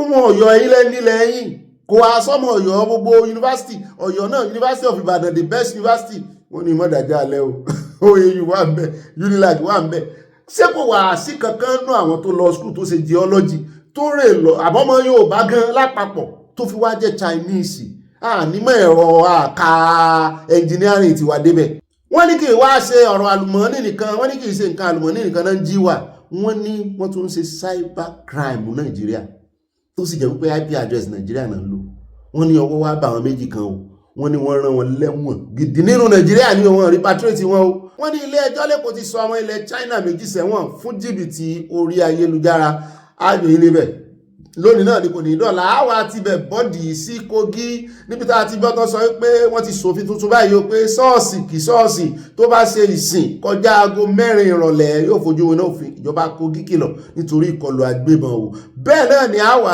yà sí ọ̀dọ̀ federal government níbi tá a ti gbọ́tọ̀ sọ wípé nínú Valentine tí ń bọ̀ yìí ọ̀la náà Valentine abóni ni ọ̀la ni 14 wọ́n ní tán bá rí èèyàn kankan tí ó bá gbé flower Valentine tó wá fi owó náírà tó fi design wọ́n lẹ́wọ̀n oṣù 6 ni o àwọn òfin báyẹn sí o àwọn bọ́ọ̀ bẹ́ẹ̀ wọ́n ní àkìlọ̀ fún yín ni o lónìí náà ni kò ní dọ́là ní rí jù báyìí lọ nínú àwọn àkórí ìròyìn wa ní pápápá ó kù kan lórí ọ̀rọ̀ ti INEC tá a bá ti mú ọ̀gá INEC wá a fi lè mọ̀ níbi tárákùnrin kan ti jẹ́wọ́ fún wa wípé ẹmọ́dàn lóhun INEC has a collation system that can function with or without network pé IREF ní jẹ́bẹ̀ wọ́n ìrí ìrà lọ́jà àwọn nìkan ló ní with or without network wọ́n ní it can function àmójú ẹ̀rọ kan là ń gbé bọ̀ tó sọ̀rọ̀ fún wa digital person ni bẹ́ẹ̀ náà ni a tún gbọ́ wọ́n nígbà tí Mahmudu kí Professor Amúpìtàn tó débẹ̀ wọ́n ní bàbá Mahmudu wọ́n ní bọ̀dá Mahmudu sọ̀kan wọ́n ní former INEC chairman sọ̀rọ̀ wípé àwọn ní capacity àwọn gbé láti ṣe digitally electronic real-time transfer and transmission of results wọ́n ló sọ bẹ́ẹ̀ nígbà tó wà lórí òyìn kí ló wá níkù kí ló pẹ̀dé nínú wọn àmójú ajé kò ní sọ à ń bọ̀ nínú ìròyìn lónìí náà ni kò ní dọ́là ní eré jù báyìí lọ nínú gbogbo àwọn àkórí ìròyìn wa bá bá dénú àkójọpọ̀ ìròyìn àfẹ́ lójú ẹjá ya píkṣọ wa ní pápápá àròjọ mùsùlùkù ẹwọ ẹyẹ ẹwùjú kámẹ́rà dáadáa mọ́ mi ẹgbẹ̀lẹ́ ń wò nú píkṣọ yín lánàá o ẹlẹ́yà ò sí ara ní ṣẹ́fẹ́ lọ sọmọ ogun lọ́dọ̀ rẹ̀ ṣẹ́fẹ́ lọ sọmọ ogun lọ́dọ̀ rẹ̀ ni ẹ mú ọkọ̀ ọmọ dání o bẹ́ẹ̀ náà ni mọ́ mi fún mi lọ́la wọn láwọn ní àkápò wọn ní kẹ́ ẹ mú owó ọmọ dání àwọn làwọn ń gbowó ẹsẹ̀ ayọ̀ náà rèé ẹ kọ́kọ́ bira yín nínú ọkàn yín ni ẹ mọ́ sọ síta ayọ̀ náà dà ẹ wá ní òkè ẹ jẹ́ kí mi bí ẹ̀yin ìdílé aláyọ̀ ayọ̀ náà dà ayọ̀ náà ẹ mọ́ lè jù sọ mọ́ mi Grace ẹ mọ́ lè jù sọ mọ́ mi moro mo rí tí mọ́ mi moro náà ti ń já wọ́n ti ń fà wọ́n lásán wípé ìlejò ẹ mọ́ lè jù pé ojú yín lè rẹ́rìn ẹni ayọ̀ náà èmi ò bí ayọ̀ náà dà náà rí àfi àti ṣe musin ẹ ṣe olóòṣàṣínú ẹ ṣe wẹ̀dẹ̀ àti wẹ́dẹ̀wẹ̀dẹ̀ ẹgbẹ́bò nǹkan lè èmi náà ó gbé fìlà wọ́n gbénú ọkàn mi àfi pàkà ẹ̀yìn fẹ́ ká kò níbi tá a ti máa ń ya fọ́tò yìí mo ti gẹ́ẹ̀tì yín ẹfẹ́ ká gba táìmù bẹ́ẹ̀ sẹ́ẹ̀tì ẹ̀rí mọ́ mi Grace olùsòótọ́ wọ́n láìkì fọ́tò ga o mọ kéèyàn láìkì fọ́tò tó yẹn ẹwà photogenic you are beautiful. alákọ̀ọ́kọ́ nú abala àkójọ ẹ ti kọ̀ rí sí i alákọ̀ọ́kọ́ nú abala àfipàkà wa lónìí ẹ jẹ́ lọ sọ́dọ̀ bàbá Sunday Igboho ṣá àti mísì wọn àsọ̀rọ̀ wọn lánàá àfi bá a ṣe gbọ́tán ní àwọn OPC lọ kí wọ́n sílé mo ní láàyà bá pa mí lẹ́nu wọn bí ọ̀gá mi ìwò láriwo pé kò sí tí ó sì hàn ẹ ti mọ́ wà wọ̀rí ju ẹ̀bẹ́ ilẹ̀ mọ́ sọ fáwọn mọ̀mọ́ wa tí mọ́ yàgbẹ́ pé kán mọ́ wọn pààrà tọ́lẹ̀tì torí bàbá Sunday mọ̀ nílá kan mọ́ mi kan bì mọ́ mi Olúfúnmi mọ́ mi Grace Olúfúnmi wọ́n máa ń yàgbẹ́ ní lórí ọ̀rọ̀ bàbá Sunday Igboho tó bá ti gbọ́n kankan báyìí kí ló ṣe mò ń bọ̀ wọ́n ti wọ tọ́lẹ̀tì wọ́n lè yẹ mẹ́ta kára wọn tó wá balẹ̀ ẹrù ni ẹgbẹ́rù kò lára bẹ́ẹ̀ bá rí tá a fayọ̀ pọ́ọ̀tì ẹ̀ ń bí torí àwọn mọ̀mọ́ wa àfẹ́kàn máa bẹ̀rù lórí ọ̀rọ̀ ìrìn àjò yìí wọ́n ti invest sórí ìrìn àjò yìí kì í ṣe tówó nìkan owó wà bẹ́ẹ̀ kì í ṣe tówó nìkan àdúrà ńkọ́ mọ́ mi kan wà àdúrà ní sáà fúlóyè Sunday wọn gbàdúrà fún ọmọ wọn gan tó mọ́ sí gbà fún Sunday Igboho ṣùgbọ́n àdúrà tó ń gbà fún Sunday Igboho ó ń dáhùn lára ọmọ wọn ó ń dáhùn lára arú àwa ìgan náà so báyìí bá rí tá à ń múnú àwọn ọmọ wa dùn àwa náà sì mọ àwọn tó pọ̀ jù lórí ìkànnì 70% àwọn tó wà lórí ìkànnì àgbàlagbà tó dúà lọ ni so ẹ jọ̀ọ́ ẹ fọkàn yín balẹ̀ kò sí gbọ̀ngbọ̀n títí kankan wọ́n ní àwọn OPC tó lọ ọbẹ̀ wọ́n ní àwọn Oòduà People Congress the reformer inter-reformer mo ní sọ Oòduà reformer tún wà ní wọ́n ní reformer wà o èmi rò pé bóyá ti bọ̀dà Gani ló lọ wọ́n ní bí bọ̀dà Gani bá lọ náà kò sí tí ó ṣẹlẹ̀ kò sí tí ó sì wọ́n àbí ẹjẹ́ àwòdí ẹ̀mẹ́ bàbá dé ká tẹ̀síwájú. Lọ́wọ́ inú ìwé náà Ọlọ́run kò sí mú tó bá kọ̀ tí ọ̀gbọ́ Ọlọ́run parẹ́. Ọmọ tí bá ń bí kọ́gà mùsùn fẹ́ pa mí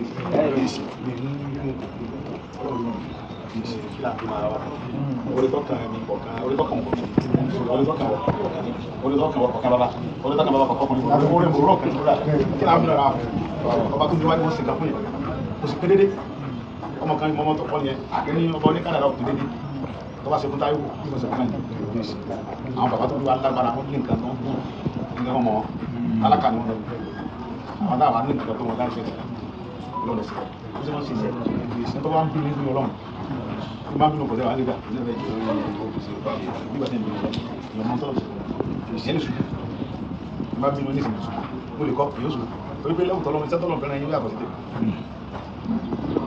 iṣẹ́ tọ́lọ́run fẹ́ràn yàtọ̀ sí tẹ̀ iṣẹ́ tọ́lọ́run fẹ́ràn yín yàtọ̀ iṣẹ́ tó fẹ́ràn àwọn yàtọ̀ sí ṣùgbọ́n tá a bá jọ kóra pa pẹ̀lú ọwọ́ kan àdébà so tí ìbá jẹ́ kápẹ́ntà tí bàbá mi jẹ́ bíkìlẹ̀ tí bòrò jẹ́ pẹ́ntà tí bàbá yìí jẹ́ aluminium plumber yìí parí ọ̀gá ṣe ilé ti dúró tó bá ti fọwọ́ sowọ́pọ̀ ilé ti dúró olórin tó dá wa lára lóko àtàwọn aláṣẹ táwọn yàbẹ̀ ìjà aláṣẹ tí gbogbo àdẹ̀jọ wà nínú sàn wọ́n mọ̀ gàmù wá ní fúlàní mọ̀ gàmù wá ní ní sinna for example bá tó ní sinna àwọn bàbá pátápátá dìde wọ́n sowọ́pọ̀ ní ọmọ wa lọmọ sọ́nà ojúlé tábò ìdí owó kọ́ bẹ́ẹ̀ ojúlé tábò ìdí lásìkò àti tó bá kù jọba ẹ mọ́ dúró bàbá o ní àbáyọ àmàlẹ́ sọ́bẹ̀ o. òun náà lẹ ti rí yẹn o ẹ mọ́ wà troubled ẹ mọ́ mi kàn lórí ọ̀rọ̀ bàbá Sunday Igboho àdúrà àwọn ò gbàdúrà fún wọn mọ́ o à ń dúpẹ́ lórí ayé wọn ni ọpẹ́ là mọ́ dàbí ṣùgbọ́n ẹ̀yin tẹ́ ẹ mà dúà gbà ẹ mọ́ bá a gbàdúrà fún wọn ẹnájì táwa fi ń dúpẹ́ Ọlọ́run bá wa gbàdúrà wọn rẹ̀ dì à ń dúpẹ́ lórí ayé wọn ni ẹ̀yin tẹ́ ẹ bá máa dúrà gbà aláàwẹ̀ náà dà torí ọ̀pọ̀lọpọ̀ àwọn èèyàn tó ti ń jáde wọ́n ti ń ríran oríṣiríṣi àwọn ìran tán rí nígbà tẹ́ni ẹlẹ́ni wà ní kíní lókè ọ̀yà tí ò lè wálé wọn àwọn ìran tán wọ́n tó ti ń rí àwọn ìran òdì àwa ń dúpẹ́ ni pé Ọlọ́run ò sí tó jẹ́ kí ìran burúkú ṣe ìtàn tó máa rí lọ́jọ́ iwájú kò ní í ṣẹ ó dẹ ẹjẹ́ àtẹ̀síwájú ẹjẹ́ sáré dé Iran fún gbogbo àwọn ọmọ Fúlàní àwọn iye kan Boko Haram àwọn Fúlàní darandaran àwọn mi etí aláǹkó tán sọ wípé ó ń kọrin ó náà mi kó dùn mí tí ṣàtúnṣẹ̀ṣẹ̀ dé láti ìlú òyìnbó USA náà ń kọrin fún o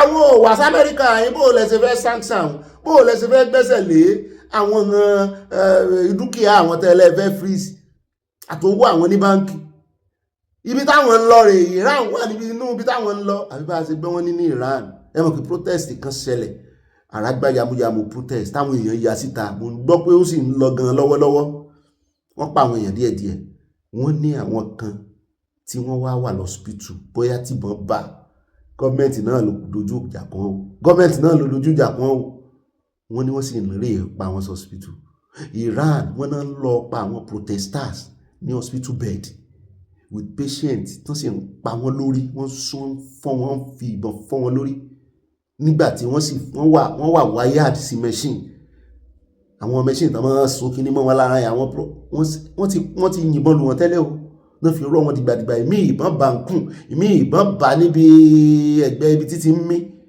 wọ́n ṣàfẹ́ dóòlà ẹ̀mí wọn, wọ́n náà sì tún rán wọn gọ́ọ̀mẹ̀ntì lọ́bẹ̀, wọ́n sì ń rè fọ́ wọn ní orí pé ẹ kúkú pa wọ́n tán.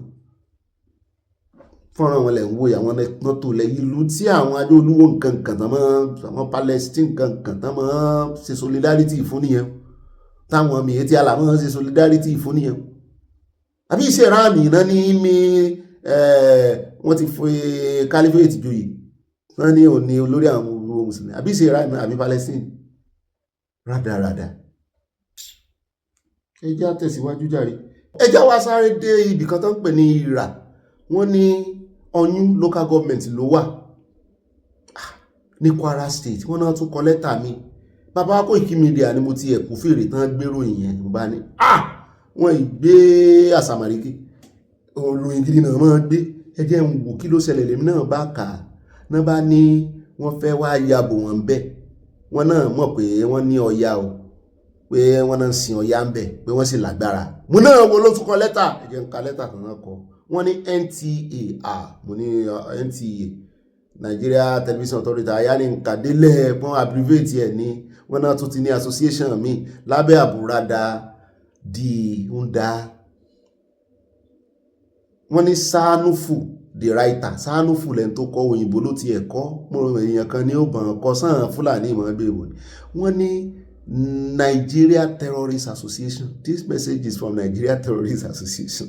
Wọ́n ní àwọn mọ́tọ̀, wọ́n ní àwọn pààyàn, àwọn jíyàn gbé, àwọn sì máa bà nǹkan jẹ́, àwọn máa destroy nǹkan. Ó lóun ní àkọmọ̀nà àwọn. Ó ní no town or place that is scared us to destroy you. Ó ní we search and gathering information before we raid. Àwọn òyìnbó gbàǹkọ́ gbé. We heard about this town, Ìrà, capital letter ló kọ́. You people strong and have many powerful men to face our organization. We be ready for us at any time, any date. Nothing concern us about your oracle or power or deity. Àbí Ọya yín wọ́n fẹ́ tàbùkù àwọn alálẹ̀.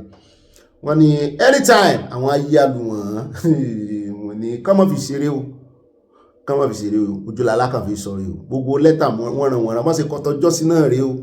Eléyìí tí wọ́n fi lọ yabò wọ́n tán pa 176 ní Kwara ní wọ́rọ̀ tán tún jí over 150 kò agbọ́lẹ́nu sínétọ̀ yẹn.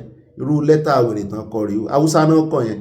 Èèbò náà pé lè sùn mẹ́ẹ̀tì mọ̀ pé ìkànnù wọn tó kàn bóyá tó gbé ìbò àbí tó mọ Google Translator lò òun ló kọ gbogbo rándanrandan. Imagine. Ó yẹ kán lè mú tó fi lè gbọ́rú èbó yìí. Gbogbo ọwọ́ tó fi kọ́ tó fi mú lẹ́tà yẹn. Ẹni tó gba lẹ́tà ìgbìmọ̀ ó yẹ kó fi hand gloves gbá ni kán wá lọ sí biometrics ẹ̀. Wọ́n á mú ó kàwé ó sì gbọ́dọ̀ ní lọ school, ó ti gbọ́dọ̀ register fingerprint ẹ̀ lẹ́nu tó bá ka ìwé tó yìí. Ó yẹ kán lè fi trace gbogbo àwọn nǹkan tó fi wọ́n mú yẹn lo òyìnbó nìyẹn. Gbogbo nǹkan tó fi wọ́n facial àti thumbprint tá a fi ń ṣeré yìí. Ó dà wọ́n ti kọ lẹ́tà sí Ìrà o àbí Ìrà àmọ́ òwe àwọn gbé gbèsè. Ó dá níbà ní pápá àpẹjá sáré dé Abẹ́òkúta o, ní àdúgbò kan tó ń pè ní Ìyànà Olókè ní ilé ti dédé wó wọn náà ń ṣiṣẹ́ lọ́wọ́ ní ilé ìní o. Wọ́n ní àwọn méjì ló wà ń bẹ orí kó ìkan yọ pápá ó sá àsálà fún ẹ̀mí rẹ̀. Wọ́n ní ẹnì kejì wọ́n ní ilé wó lù lórí o, ṣùgbọ́n wọ́n nítorí àwọn ọmọ Nàìjíríà tí wọ́n bá ti rírun nǹkan báyìí wọ́n máa ń sáré, wọ́n máa ń ṣe ìrànlọ́wọ́. Wọ́n ní wọ́n sáré lọ síbẹ̀, bẹ́ẹ̀ náà ni wọ́n tètè dóòlà ẹ̀mí rẹ̀. Wọ́n ní ṣùgbọ́n gbà wọ́n níbi wákàtí 2 àtààbọ̀ kan tó rí yọ ó rẹ̀ ṣùgbọ́n kò kú sí abẹ́ rọ́bù.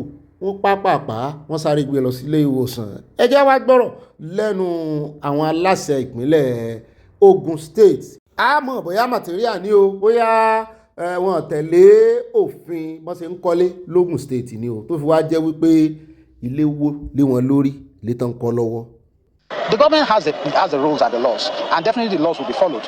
Government officials have been here, even at the topmost level. They've been here. They've assessed what is here. Definitely, the first thing that will be done is that this place will be sealed off. Then investigations will be done, and when the report of the investigation comes out, they will now know what needs to be done. But what is definitely sure is the fact that the regulation and the rules in Ogun State is that if your building collapses, then you forfeit that building to the government. Àyà ní ọ̀rọ̀ ti Valentine tíjọba ń kìlọ̀ pé ẹ̀wọ̀n oṣù mẹ́fà ó ní àkànú Abala Sanawole. Wọ́n ní kì í ṣe Nàìjíríà nìkan, wọ́n ní Kẹ́ńyà gan. Wọ́n náà ti ṣòfin kéèyàn máa fi owó ṣe òdòdó. Wọ́n ní báǹkì àgbà Nàìjíríà CBN ló ṣòfin ẹ̀wọ̀n oṣù mẹ́fà fún ẹni tó bá fi owó ṣe òdòdó ìfẹ́. Mo ní sọ láwọn ọ́fíìsà tó fẹ́ mú àwọn èèyàn ní bóyá àwọn EFCC ni ó bá wọn mú wọn. Wọ́n ní bí àyájọ́ olólùfẹ́ tí a mọ̀ sí Valentine ṣe ń súnmọ́ báǹkì àgbà ilẹ̀ Nàìjíríà CBN ti fòfin de àwọn ọmọ Nàìjíríà o. Ẹni èèyàn kéèyàn ẹnikẹ́ni wọ́n lè àwọn ò gbọ́dọ̀ kófìrí pé wọ́n fi owó ṣe òdòdó náírà. Money banquet tí wọ́n fi ń ṣe ẹ̀bùn mú ní náírà lẹ́dárúkọ yìí o. Báwọn èèyàn bá fi dọ́là làwọn èèyàn ná o. Ó yẹ kẹ́ ẹ kó owó ẹ̀pọ̀ ní o. Òfin pé wọ́n ti ẹ̀ ná dọ́là gan nù Nàìjíríà, ó yẹ kẹ́ ẹ kọ́kọ́ fòfin yẹn mú wọn kẹ́ ẹ tó wá fi òfin míì mú wọn pé wọ́n fi ṣòdòdó. Wọ́n lè dánwò ní Amẹ́ríkà.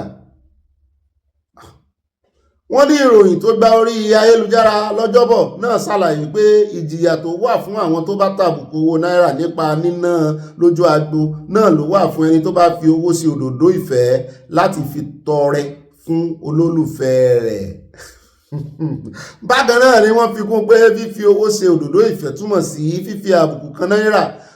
Náírà tàbùkù kan tẹ́lẹ̀. Tán ń wá láti dóòlà rẹ̀ kúrò ní àbùkù. Ẹ̀sùn kan náà sì ni pẹ̀lú ẹni tó bá ń rún owó tó tà fún ẹlòmíràn àti ẹni tó ẹ lọ mú wọn pàtí ìhàn tó ń ta owó tàbí ẹni tó kọ nǹkan sí owó lára. Ẹ̀sùn pọ̀ ńlẹ́ ọ̀sẹ̀ rí ká ní Nàìjíríà ká ló fi múlẹ̀ ni. Àwọn kan tó máa ń kọ lẹ́tà sára owó tó máa ń kọ̀kọ̀ púpọ̀ sára owó kò sí tẹ́ẹ̀nì ìbá ń bẹ̀ wọ́n kọ fígọ̀ sára owó oríṣiríṣi. Àmọ́ rún owó mákùngbà kan wọ́n ní lábẹ́ òfin báǹkì àgbà ilẹ̀ Nàìjíríà ẹnikẹ́ni tí ọwọ́ bá tẹ̀ pé ó ń ṣe owó náírà bí kò ṣe yẹ wọ́n ní ẹ̀wọ̀n oṣù mẹ́fà ni o. Wọ́n ní tàbí kó san $50 náírà owó ìtanràn ìyẹn ó wà optional 50,000 naira. CBN rọ àwọn ọmọ Nàìjíríà láti dáàbò tó péye bo owó náírà pé tẹnitẹni tèkìsà ń ta àtàn.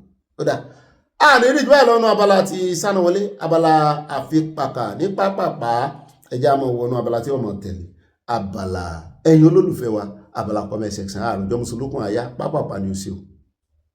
Mo tún kí ẹ̀yin olólùfẹ́ káàbọ̀ sínú abala yín abala comment section. Mrs. C Power wọ́n ní if we support Tinubu you people will see what it is going to happen after 2027 because he got wisdom and Sunday Igboho is very responsible and Sunday is a trustworthy person and he is not ungrateful person. Báàmì Abdedan McCarthy wọ́n ní ìlú tí kò sí òfin lọ̀rọ̀ iṣẹ́ ṣíṣe àwọn agbófinró especially uniformed officers yìí wá tí anybody kàn lè wọ aṣọ lọ fi ṣe nǹkan tó bá wù wọ́n original camouflage àwọn àmì ló wọ̀ lánàá yẹn o. Àtúbọ̀tán repentant Boko Haram lẹ̀ ń wò yẹn tó bá ti kó wọn síbẹ̀ àwọn náà máa kó gbogbo àwọn amenities jáde ní ọ̀dọ̀ àwọn àmì.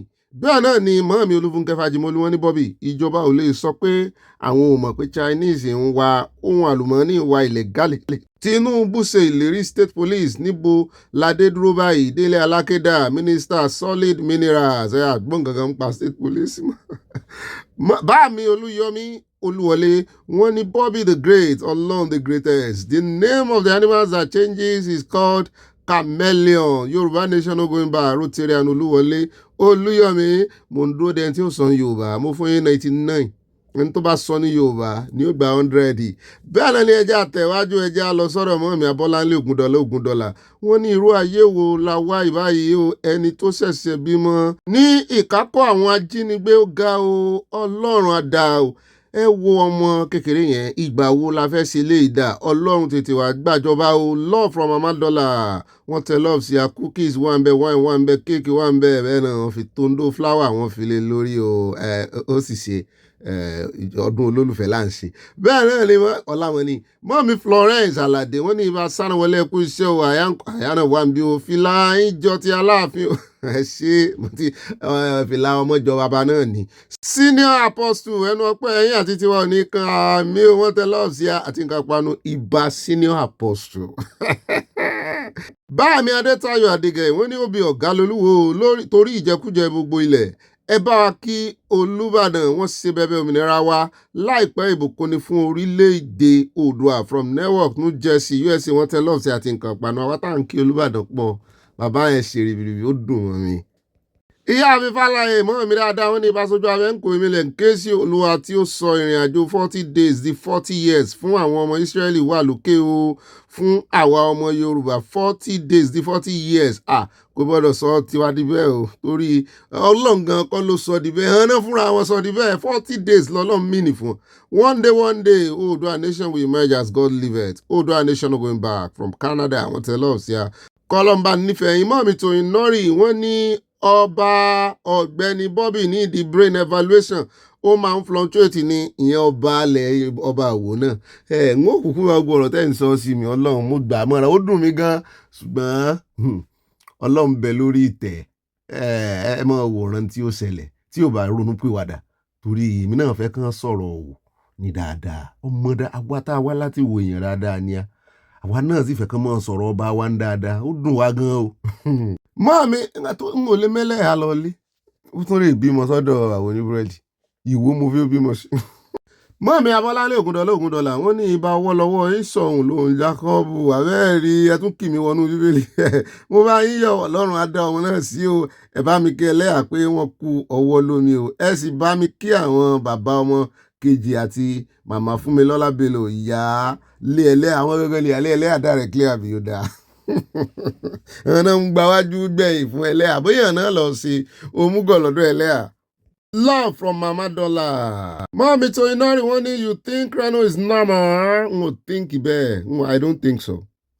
Mommy Victoria Abadejo wọ́n ní Ìbà Kunduz níbo la tún já sí o. Why assuming let the Nigerian government give them superb war equipment? Chinese cannot come to Nigeria to get raw minerals without our top officials' involvement.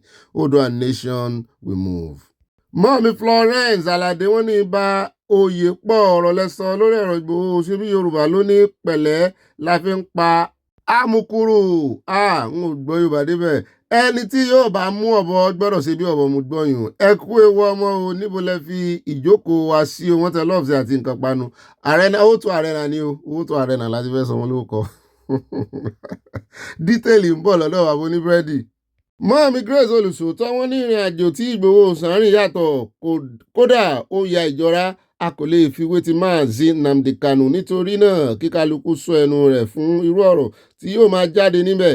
Wọ́n ní ẹ̀mẹ̀ sùọ́nù láìkí bí ẹ̀sìn kọ́ ẹ̀mẹ̀ sùọ́nù Ìgbòho sà kì í ṣe ẹni àrífín rárá o ẹ̀rù ń báyìí Yorùbá nation go back. Wọ́n tẹ lọ́ọ̀ sí at Samson start wọ́n ní Olúwo fẹ́ ba Ìwó jẹ́ nítorí owó àwọn ará Ìwó kò kàn mí nọ́mbà kiri o tó bá dé ó máa yà wọ́n lẹ́nu o Mr. Bobby látàbíjan ó yà ń lẹ́nu ẹ̀rí tèmi gan mo lówó ariwo mi lórí ọ̀rọ̀ wọn nítorí bá a ṣe pátó àwọn ará Ìwó gangan wọn àti ẹ̀ help matter.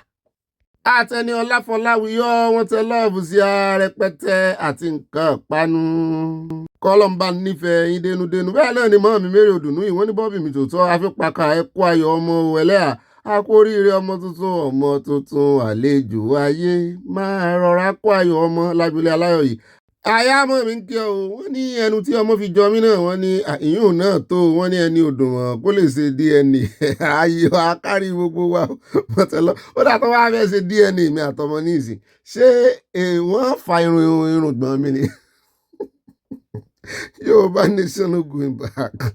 Listen to Baba Kola Olóòtú. He said Igboho should have a political backup. Mi ò mọ̀ tún mọ ọ̀rọ̀ wọn màá lọ listing ṣiṣá political backup bo bíbí bò political backup náà lọ́lọ́run lò fún Adébíyì ọpẹ́lọpẹ́ political backup wọ́n ti ní tẹ́lẹ̀ political backup náà ni Ìgbòho ní tọ́lọ́run lò ó wá dàpọ̀ mọ́ ti traditional backup àbọ̀ ń sọ pé kí Ìgbòho rè ṣe politics irọ́ o àwọn ọmọ Yorùbá mi tán nífẹ̀ẹ́ Yorùbá nation tán bá gbégbá politics yóò dáa àjọmọ wa sì ni ó jẹ́ wọ́n ti múlẹ̀ ẹni tí yóò bá bá Sàtánì jẹun lọ́rọ̀ àwọn politician Nàìjíríà ẹ̀rù ń bà wá lórí ọ̀rọ̀ wọn ṣùgbọ́n èyí ò sọ pé ká sá fún wọn pátápátá nítorí we need political power mọ̀ tẹnu mọ́ we need political power. Mo ti dẹ́dọ̀ ẹ̀mí ọ̀gá o wọ́n ní Jésù format ear breeding ẹ̀mí ọ̀gá nu ẹlẹ́à apò ewu ọmọ apò ọwọ́ lómi o. Wọ́n lọ́gbọ̀n ọ̀sẹ̀ méjì without her mom ọlọ́run jọ ṣàánú gbogbo abiyamọ o. Joy wàá dàgbà o orúkọ rẹ̀ á rò ẹ́ o ẹlẹ́dàá rẹ̀ á túmọ̀ mọ́ ẹ sílẹ̀ àmì o ó máa ṣe o. Báàmì òkè ńlá Adédọ̀tun wọ́n ní olùkù mi Bobby El-Rufai deserve embarrassment yẹn nítorí ó yẹ ní gbogbo kò dínwó alágbàfọ̀ àmọ́ kò yẹ àtọ̀lé Nasiru El-Rufai kí òun náà máa prepare báàgì àpamọ́ ẹ̀ fún ìrìn àjò àti lọ sí Kújé lẹ́fẹ́ kan mú lọ ẹ̀sìn kírun wa. Báàmì Olú Adésínà wọ́n tẹ lọ́ọ̀bù sí a yọ yẹyin kò ní yẹlẹ̀ bí mo ṣe rí kọ́mẹ́ǹtì mọ́ mi Grace Olùsòtọ́ báyìí ni mo rí ti Báàmì Olú Adésínà tẹ̀lé. Bẹ́ẹ̀ náà ni bàbá oníbúrẹ́dì ni wọ́n yọjú lónìí o nígbà tíyàwó wọn ti bímọ o. Báàmì Emmanuel Adéoyèsó ti wá wọ́n ní Ọ̀gbẹ́ni Bobby ẹ kú ètò Ọlọ́run á máa bá yín ṣe o. Mo dúpẹ́ tí o yọ̀ǹda ẹlẹ́yà fún mi fún bàbá oníbúrẹ́dì òtútù wà ní New York kí ẹlẹ́yà máa bọ̀ ní New York ọ̀dọ̀ yín náà wà á. Ó ní èyí ó ṣe bímọ sọ́dọ̀ yín tẹ́ tí ìyọjú sẹ́lẹ̀yà lọ hospital. Ẹ̀yin àti búrẹ́dì yín ṣe fi bakery yín ṣe. Báàmì Òkèlá Adédọ̀tun mo padà dọ́dọ̀ yín wọ́n ní olùkù mi Bobby ṣe ẹ rántí wípé El-Rufai pẹ̀lú àwọn ambassadorial nominees kí àwọn sẹ́nẹ̀tì tó reject ẹ̀ bẹ́ẹ̀ ni ó pẹ̀lú wọn o. Ìgbà yẹn ló ṣe U-turn tó sáré darapọ̀ mọ́ opposition ẹ̀sìn alátọ̀sí kò sí lẹ́nu òkòbó. Báàmì àwọn òwe yìí wọ́n jù mí lẹ́sẹ̀ lẹ́nu.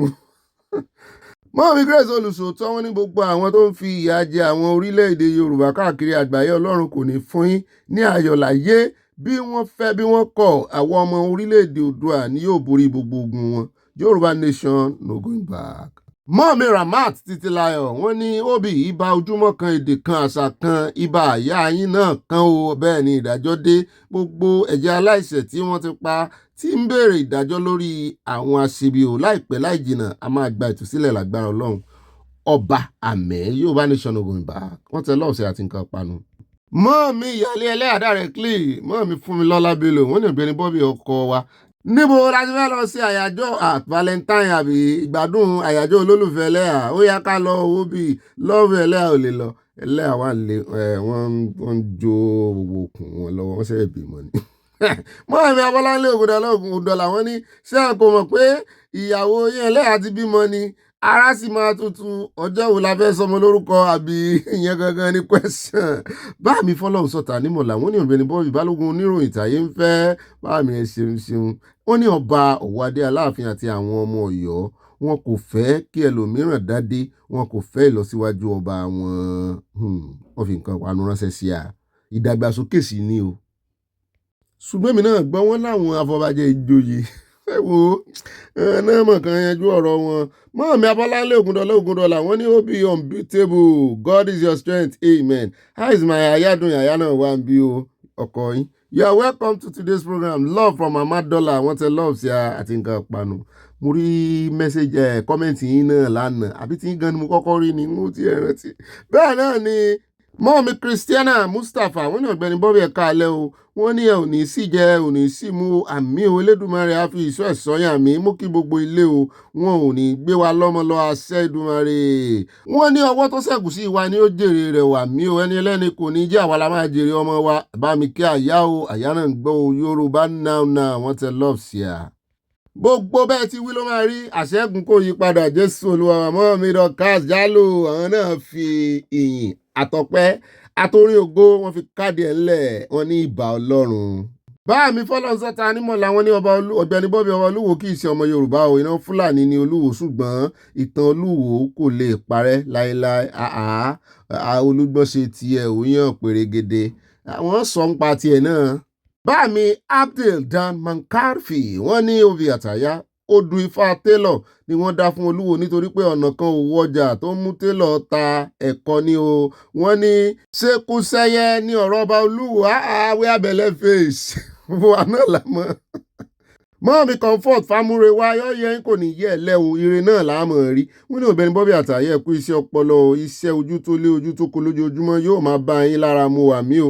Àṣeyẹ ní alákànṣepo àṣejèrè ni yóò máa jẹ́ fún yín àmì láṣẹ Èdùmàrè wọ́n tẹ lọ́ọ̀sì àwọn mi inú mi sì dùn sí ×2.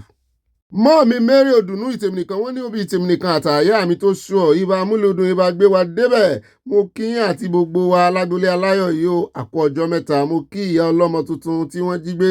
A ò ní í ṣe kòǹgẹ́ aburú ju wa ò ní ríbi àmì àṣẹ Èdùmàrè wọ́n tẹ lọ́ọ̀sì Yorùbá nation no going back.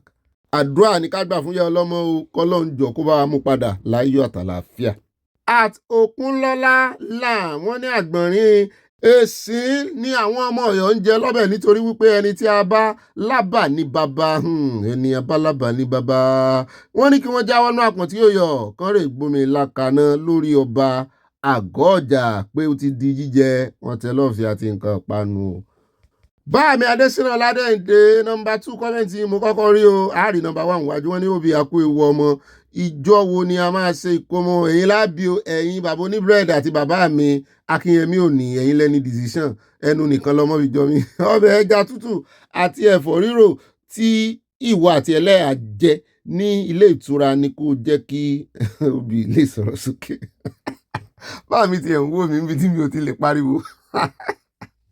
Àti bá màámi wọ́n ní ibà àti ìyọ̀lẹ̀ sọ́lọ́rùn bẹ́ẹ̀ ni màámi gbogbo ìdílé aláyọ̀ wa mo fẹ́ ká dúró ṣinṣin kò sẹ́ni tó dàbí Ọlọ́run ìdílé aláyọ̀ tó ṣe ìlérí tó sì mú ìlérí ṣẹ Ọlọ́run ìdílé aláyọ̀. Màámi ti wọnú ẹ̀mí bàbá Akíntóyè àti CSI àmúwadé ilẹ̀ ìlérí ìmúṣẹ wa àmì àṣẹ.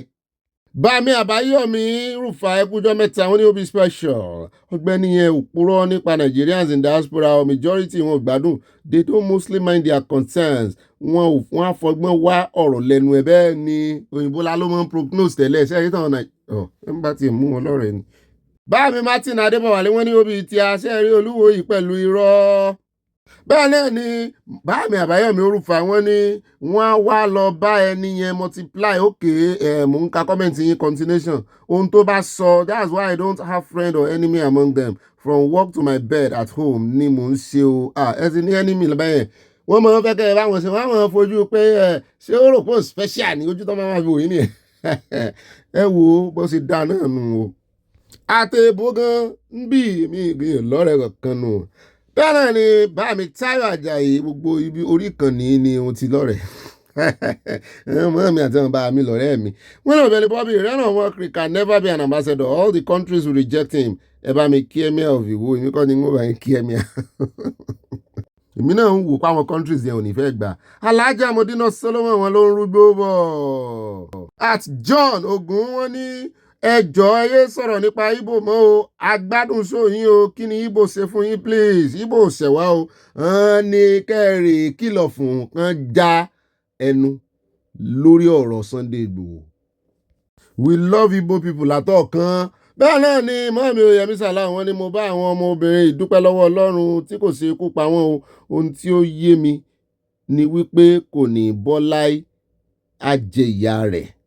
Mọ́mí Dorcas dúró Olúwatúnmiṣe wọ́n ní ó ṣe ní láàánú fún ọmọ jòjòló tí wọ́n jí ìyá rẹ̀ gbé o USA fòpin sí jihadisi ní Nàìjíríà látòrí Kwakwanso. At Ọláwùmí Olúkọ̀yà wọ́n ní pé wọ ọmọ Ọlọ́run àwò èyí tó bá jọ Bobby la máa fún ní ẹ̀bùn. Ìwọ ni mọ́mí tún gbà yọ ìwọ́n tẹ lọ́ọ̀sì àti nǹkan panu ẹnu lọ́mọ fi jọ mí o ẹnu èyí tó jọ mí gan wọ́n lẹ́nu ló fi jọ mí ẹ̀bùn kílẹ̀ wà fún ẹ̀bùn fúùdù ilẹ̀ ra fúùdù tọmọ mi.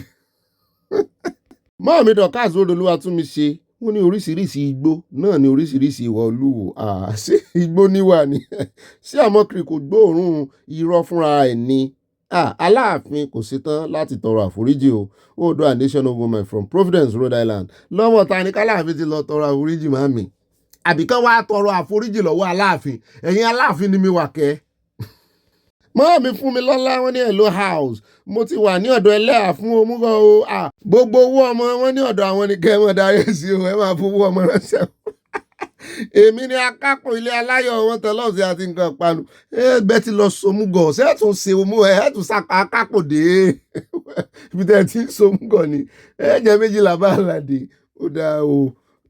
àtàbí ọdún síná wọn ní òbí àtàyà ó yẹ kí àwọn òbí àwọn ọmọ yìí kí wọ́n mú wọn lọ sí ti dókítà kí wọ́n lọ fọ inú wọn òkè àwọn ọmọ tán fi ipá bá lò pọ̀ ga o kán má lọ lóyún ọmọ burúkú àbí kán tiẹ̀ má lọ kó HIV tí bọ̀bọ́ yẹn bá ní àrùn kan bàbá gbé wọn débẹ̀ kò ní bàjẹ́ àmì o wọ́n tẹ lọ́ọ̀sì àti nǹkan ìpanu àníkọ́lọ́ mọ́jẹ̀ káwọn ọmọ wa kán rin àrìnfẹsẹ̀ sí i.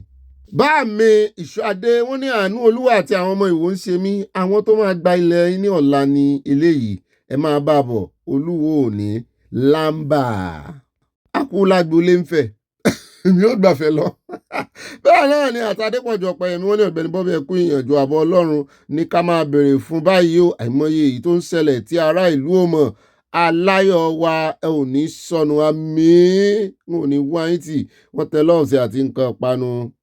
àtìmọ́ mi Comfort Òjò wọ́n ní ẹkú iṣẹ́ takuntakun àyà àtọ̀gbẹ́ni Bobby fún ìròyìn lẹ́kùnrẹ́rẹ́ tí ẹ̀ ń fún wa olúwa yóò máa pa ìjáde àti ìwọlé yìí máa mí o ó dàárọ̀ gbogbo ilé aláyọ̀ òrùn ayọ̀ là ó sùn o. At Dele David wọ́n ní ẹranko tí ó máa ń pàwọ̀dà ní ògìdìgbò chameleon ẹ ṣé Ọ̀gbẹ́ni Bobby yọ yẹn kò ní yẹ ẹ lẹ̀ ó dà wọ́n fún yín ní 100/100 torí ògìdìgbò èmi ò gbọ́ rí edé bó nìyẹn ná bí wọ́n tún máa ń pè bẹ́ẹ̀ sùn mo lórúkọ kan general orúkọ tí Yorùbá máa ń pè mò ń retí ẹni tí ó sọ nínú comment section. A Salvation ìgbàlájọ bí wọ́n ní ibà kan ẹ̀wọ̀n kí wàá kó ọjọ́ mẹ́ta wọ́n ní ohun tó pa wọ́n pọ̀ òun náà ni ó tù wọ́n ká o Ìgbòho ní ọkọ ìyá àwọn o more wisdom ẹ ṣeun yọ yẹ ẹyin kò ní yẹ ẹ lẹ̀. mọ́ mi mẹ́rin ọ̀dùnnú yìí mi wọ́n ní mo kí bàbá wọn lóye Sunday Ìgbòho alálẹ̀ àti ìlẹ́yìn ní gbogbo nǹkan tí ẹ bá ń ṣe o a ò ní wá yín tí wà mí nǹkan ò ní ṣe yín tọmọtọmọ tayataya Yorùbá nation ní kíákíá wọn tẹ lọ́ọ̀fù sí a o. bá mi Sunday Ògúntúàṣe wọ́n ní olúwo is a chameleon what a corny king. mọ́ọ̀mí Adésọlá Ọládèjì wọ́n ní olúwo yóò ba Ìwó jẹ́ torí àwọn Fúlàní tí ó ń kó mọ́ra yìí Fúlàní ti jọba ní Ìlọrin sí ẹ tún ti fẹ́ kí Fúlàní jọba ní Ìwó náà ní àyẹ̀wò ní ìran Yorùbá wáyé nítorí owó tí wọ́n ní. àtìmọ́ọ̀mí Ọlápẹ́jọ Coles wọ́n ní ọ̀gá ní máa ń pàwọ̀dà ẹ pàtẹ́wọ́ fún màmí o 101/100 ilẹ̀ ìgbà tán pátápátá pòròpòrò ìfà ẹgbàá ju gbígbà lọ ọ̀gá ni o. báàmí Adémọ́lá Samuel wọ́n ní olúwa ayé Bobby ọlọ́run á túbọ̀ máa tún ọpọlọ yín àmì orúkọ ọmọ yín tuntun tí ẹlẹ́yàbí fún yín ní ọ̀rọ̀ pọ̀ ti ìdílé aláyọ̀ wọ́n ti ń forúkọ ọmọ ránṣẹ́ ọ̀rọ̀ pọ̀ fìdílé aláyọ̀ from Providence Rhode Island USA ayọ̀ ní o wọ́n tẹ lọ́ọ̀fù sí wa o ọ̀rọ̀ pọ̀ lóòótọ́. mọ́ mi mo súnmọ́lá olíwo tèmi nìkan wọ́n ní Ọ̀gbẹ́ni Bobby tèmi nìkan lójú fèrèsé mo ti yọjú láti wo àrà tí àwọn Ọ̀yọ́mèsì máa fi Mákindé dá lọ́la olúwo àti mọ̀ pé ẹ̀gà ni ẹ́ àwọn ọmọ pèlẹ́ ẹ̀gà náà ẹ̀gà àbí ọ̀gà ẹ̀gà mọ̀ ni mọ́ mi ti gẹ̀ẹ́tì ẹ̀gà ni o àwọn kan náà mọ̀ pé ní ọ̀gà dàpẹ́ ẹ̀gà ẹ̀ ní correct one. wọ́n ní ìṣẹ̀ṣe lónìí àfáà lọ́la ṣùgbọ́n ẹ ṣayé eré o ọmọ Yorùbá ẹ jọ̀ọ́ jẹ́ ká fi ọkàn Ìgbòho balẹ̀ bẹ́ẹ̀ ni mọ́ mi kó fọkàn balẹ̀ bẹ́ẹ̀ náà ni at format ear braiding ẹlẹ́hàmínú wọ́n ní màámi àgbà ṣé kí n máa gbé ọmọ bọ̀ nílé yín ẹ kú oríire ọmọ wa tuntun ọjọ́ yẹn á túnbọ̀ dalẹ̀ o wọ́n tún lọ ṣe ìkéde. Màámi Stella Ògúnbàjò wọ́n ní ọkọ wa ẹ ṣé ẹ kú ìtọ́jú àti àpọ́nlé àwa ìyàwó yín Ọlọ́run Elédùmarè àpọ́n yín lé kò ní bàjẹ́ fún yín ní àṣẹ Elédùmarè gbogbo àdáwọ́lé yín ni yóò máa yọrí sí rere inú yín á dùn kalẹ̀ àmín màámi ẹ wá ṣe omúgọ̀ o ẹlẹ́à ń pè yín wọn ní kẹ wá so omúgọ̀ kẹ wá tọ́jú ọmọ. mélòó ló wá fẹ́ so omúgọ̀ ní ìsìn sọ́mọ pín kínní ni wọ́n timetable. mọ́mílú jẹ̀sà Elizabeth oye ní àwọn Ọ̀gbẹ́ni Bobby rẹ̀ àìbáka síwájú ibà abetí ajá wọ́n ní congratulation fún wa ní ilé aláyọ̀lẹ́ akọ àbábo pásítọ̀ Túndé ẹ̀kú ohun ẹlẹ́yà náà dá wọn ní akọni ògìdàn bí o ẹ ṣeun màámi ọjọ́ wo lẹ fẹ́ wá sọmúgọ̀ orúkọ wo lẹ fẹ́ sọ ọmọ wa dà gbogbo wọn náà wá sọmúgọ̀. báàmì adésínà adésanya wọn ní chameleon ní o na wà fún olúwo yìí o no doubt oníjìbìtì ní rẹ́nu ọmọkiri. mọ́ mi tó yàn dé òye wọn ní ẹkú ètò ọ̀gbẹ́ni Bobby tíátíá ẹ sì tún kú iṣẹ́ takuntakun fún gbogbo àwọn àkójọpọ̀ ìròyìn ọlọ́mọ ìlú fún àwa ọmọ Yorùbá àtàtà kọ́má yẹn ló fẹ́ confuse mi káfàtà kúndùsì fún yín o mọ́ mi náà gbé fún yín dọ́bù. báàmì orí ọláòrìs wọ́n ní òbí ìmúra ìjọ ti Aláàfin òun ò kàn lo ìgò ní o JP kọ́ ló ń sọ̀rọ̀ o Amani ìdí òro ló ń sọ̀rọ̀ mo jẹ́rìí yín pé dàmọ̀ àwọn tí mo sìn. olóṣèlú ti ń fi ọmọ wọn campaign ọmọ tó fi ẹnu jọ òbí yẹn nínú àwọn ìbẹ́ta ìròyìn ló máa kà last àyà kó àmójúbà oyè lórí Texas ọjọ́ tí máa mú yín bá mi àjọ wọ ṣòkòtò kan náà ẹ mọ́ fi mí pa jù. arákùnrin yẹn fẹ́ jọ JP lójú mi ni ẹ ṣeun tẹ́ já mi sí. bẹ́ẹ̀ náà ni àti bá màámi wọ́n ní bá àbètí ajá El-Rufai máa kánjú farabalẹ̀ kò sígbà tí ò ní fi ṣòkòtò péńpé roko ọba. wọ́n ní it is on record hundreds of Christians ni wọ́n pa yóò yẹ yín bẹ́ẹ̀ sí bá ń kọ́ yìí. ẹ ṣeun ẹ mú rọrùn fún mi. under his watch as governor in Kaduna. báàmì adésínà ọlọ́pàdé nọ́mbà 1 kọ́mẹ́ǹtì yìí tá à ń wá látàárọ̀ rí bí ló sápamọ́ sí. wọ́n ní òbí ọlọ́pọlọ pípé ni ẹ báàmì ẹ ṣe yóò dára fún ẹ di ọjọ́ alẹ́ àmì pẹ̀lú àlàyé tó ṣe lórí ọ̀rọ̀ Isaac Fayose àti CSI mo kọ́gbọ́n ń bẹ̀ báàmì mi náà ń kọ́gbọ́n lára yín ni ọgbọ́n yín tí mo kọ́ lára yín ni mo dá padà fún yín. báàmì orí ọlọ́rìísì wọ́n ní òbí mo tún kí yín kú oríire tọmọ ẹ ṣe àbòsí máa wà nù kíkí ẹ jẹ́ àkàsíwájú lẹ́ẹ̀kan sí mo wá dúpẹ́ pẹ̀lú àlà mi ò sọ fún yín wọ́n wá dúpẹ́ pẹ̀lú àlà báàmì alálà àtàrà àríran tí mo lámọ́jú lónìí wípé àwọn ọmọ yẹn kò ní ìdí DNA ṣùgbọ́n ọ̀kan nínú wọn máa kọ́ṣẹ́ búrẹ́dì kejì oníròyìn àti ẹlẹ́ẹ̀kẹta iṣẹ́ olúwa ló máa ṣe orí ọlọ́rin sọ̀dá. báàmì ti ń woṣẹ́ ó dẹ̀ wá gbowó ṣẹ́ wá gbowó àdúrà wàhálà. báàmì Olúyẹmísí Abẹ́gúndé wọ́n ní the Fulani terrorists are animals to have kidnapped the mother of 2 weeks old baby and tie human beings to trees. They are too inhuman and wicked.